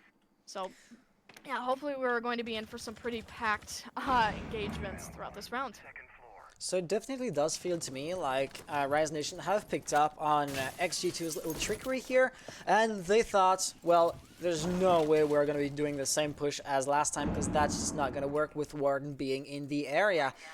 So that might be why Prophecy is kind of pushing the back area here, but definitely Spades this time knows what's up, and the attackers also knew what to expect. This is why we absolutely had to plant, well, with your shoulder scraping against the reinforced wall here. Big man Prawn now in a 1v4 situation. This looks like it's a GG, but Big man Prawn is absolutely not gonna give up.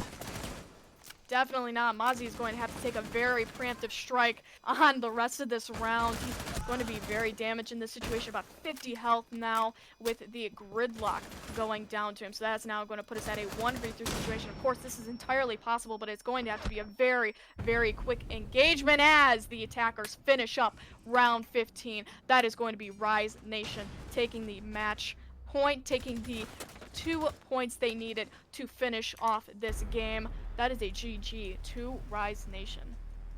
I don't think we've ever seen a 2-1 scoreline on the best of 3, so that game, though it was really, really close, is not going to be any different here. So all in all, a really nice match, the closest that we've casted by far. So on that factor alone, I would have to say this is one of my favorite matches in the playoffs so far. The playoffs aren't finished quite yet, so we are sure to be in for a surprise considering what matches are going to be coming next. Speaking of which, we will have a bit of consulting to do with one another, because the next match that we're going to be casting tonight, first of all, we aren't yet sure which one we want to pick, if any is still free at all, or if any are still free at all. And considering the final, we will have to come to a final decision on that front as well. But in the meantime, this has been it for the Rise Nation XG 2.0 game. Rise Nation winning 2-0. Nicely done on their part. Let's just tag that real quick. And yeah, in the meantime, the next match is set to start, wow, just about right now? Like the next match in the bracket. When was it supposed to start? Because we might be really short on time to decide of the next map. Let me take a quick look at that lower bracket. I was hoping to be able to cast Oh, the winner's playing against Katsu, actually. Also, yeah, no matter what's happening, we will take a short break just to figure everything out, and we will be back, well, as soon as possible. So thank you all for being here. Thank you all for sticking with us. Let me just prepare the Be Right Back screen. And yeah, we will see you guys as soon as possible. The transition or the scene actually will be ready in like 3, 2, 1. See ya, guys.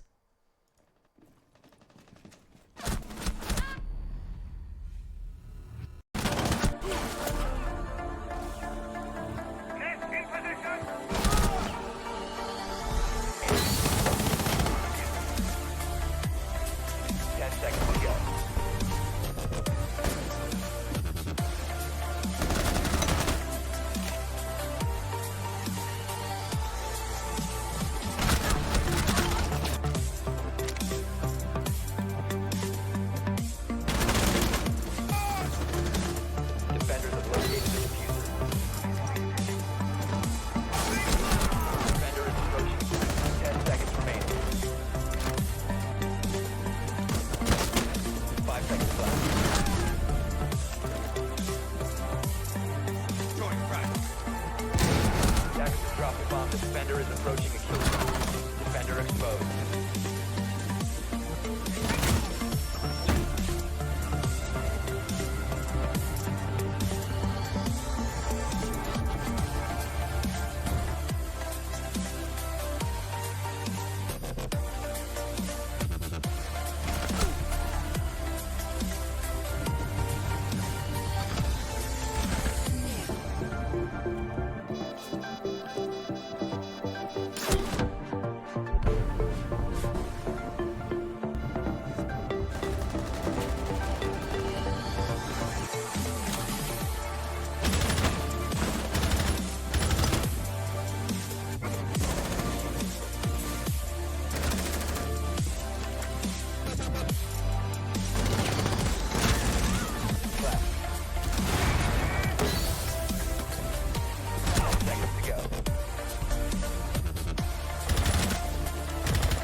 Disable the diffuser.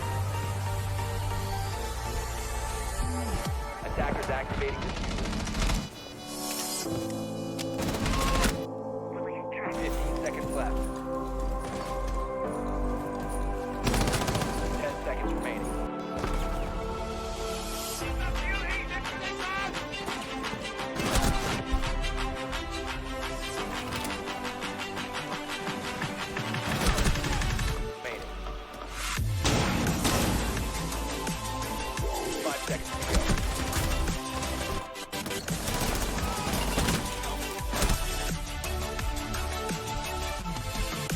Attackers activate.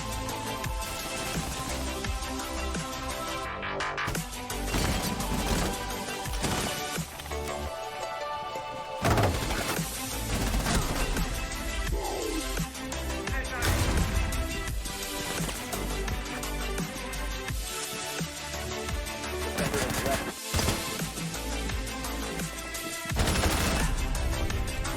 Operators.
drop the diffuser.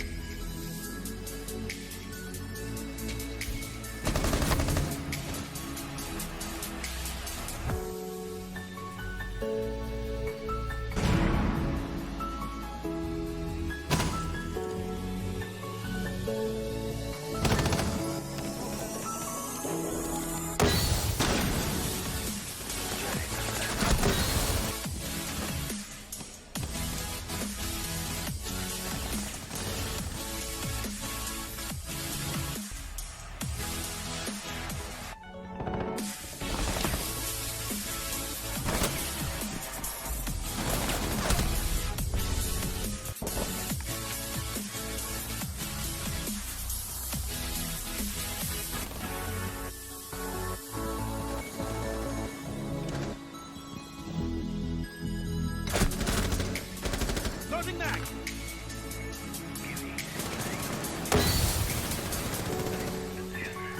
Attackers are activating the diffuser. Defenders have Defender is approaching the kill zone. Defender exposed.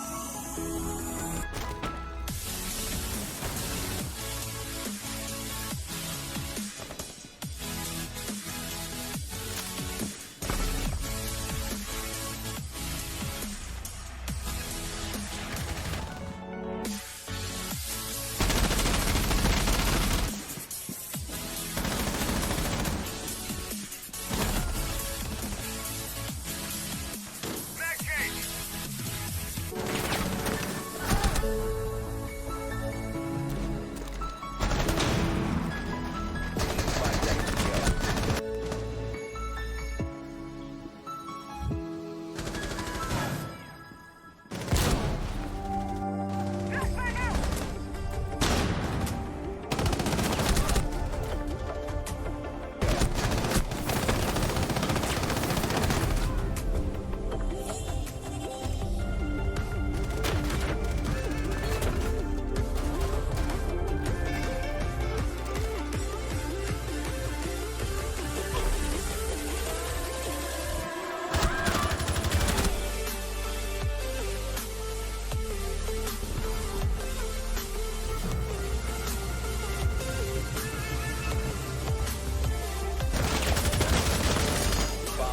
by attackers. 5 seconds remaining. 10 seconds to go. Attackers' bomb diffuser has been dropped. Defenders have disabled the bomb diffuser. Defender mission successful.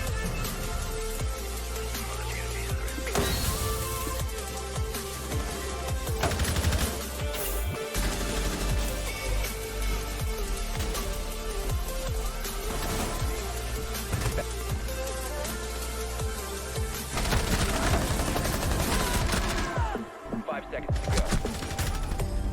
Attackers are activating the bomb. 10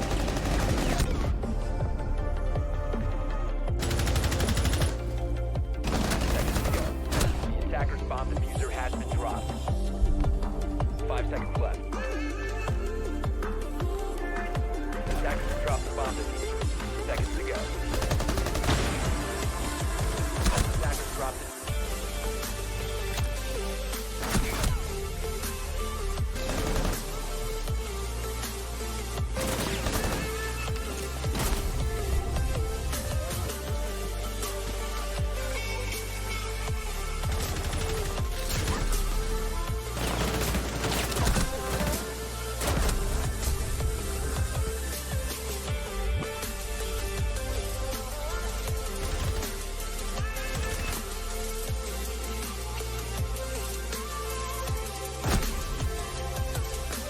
Attacker's bomb diffuser has been dropped.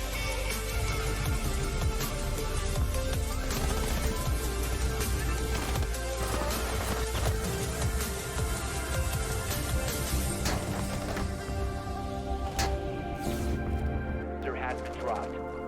Ready. Attacker dropped the diffuser.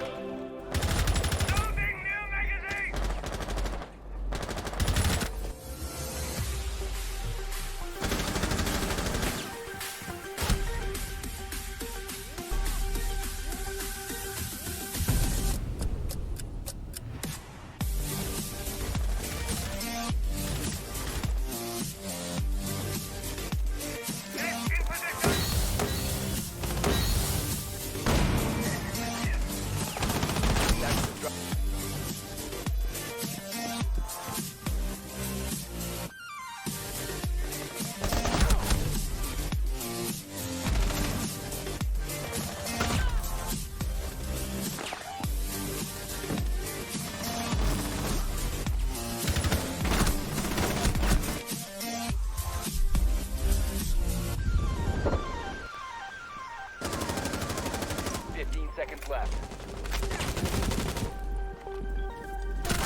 Attackers have located a bomb. 5 seconds remaining.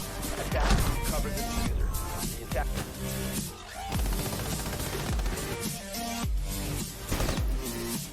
5 seconds remaining. Attackers have dropped the bomb.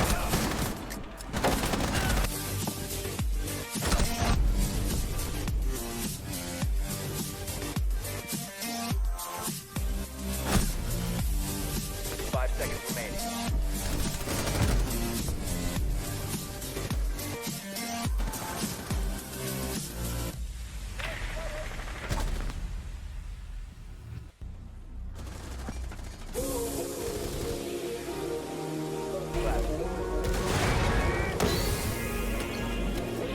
Seconds to go. Operators have run out of time.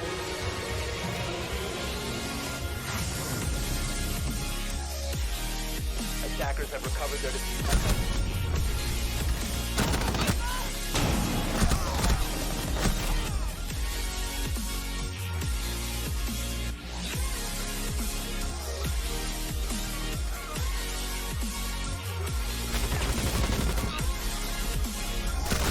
Seconds left.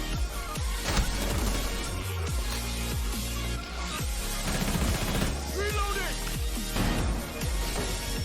5 seconds left. Attackers have dropped the bomb diffuser.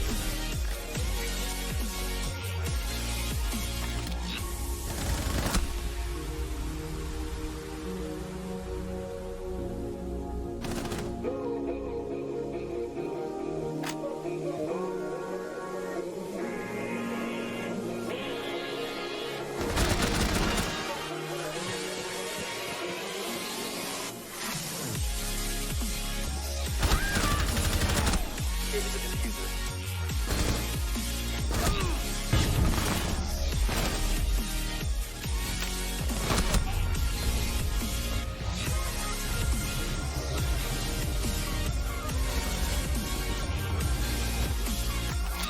Attackers are activating the diffuser.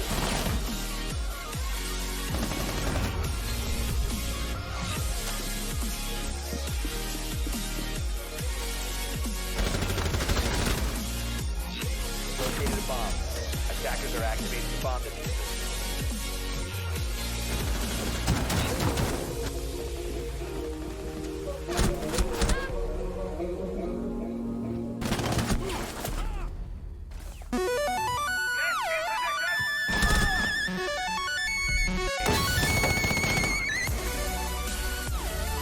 Ten seconds to go.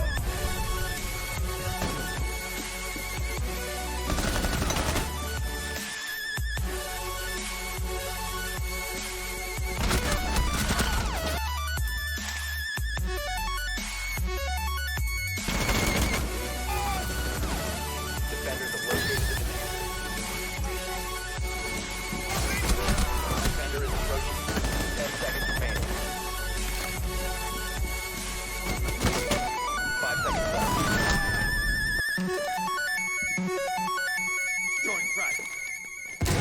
Attackers have dropped the bomb. Defender is approaching a kill zone. Defender exposed.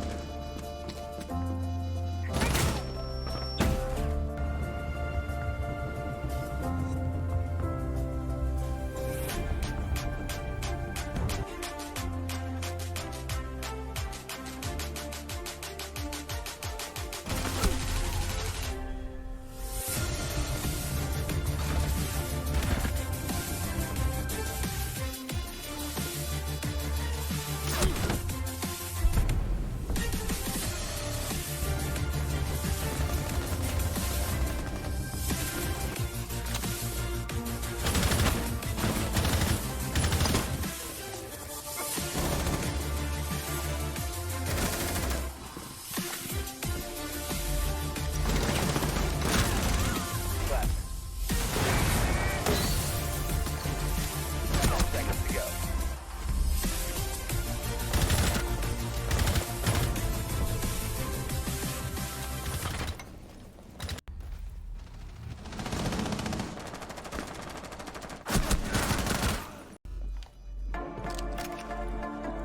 Defenders disabled the diffuser.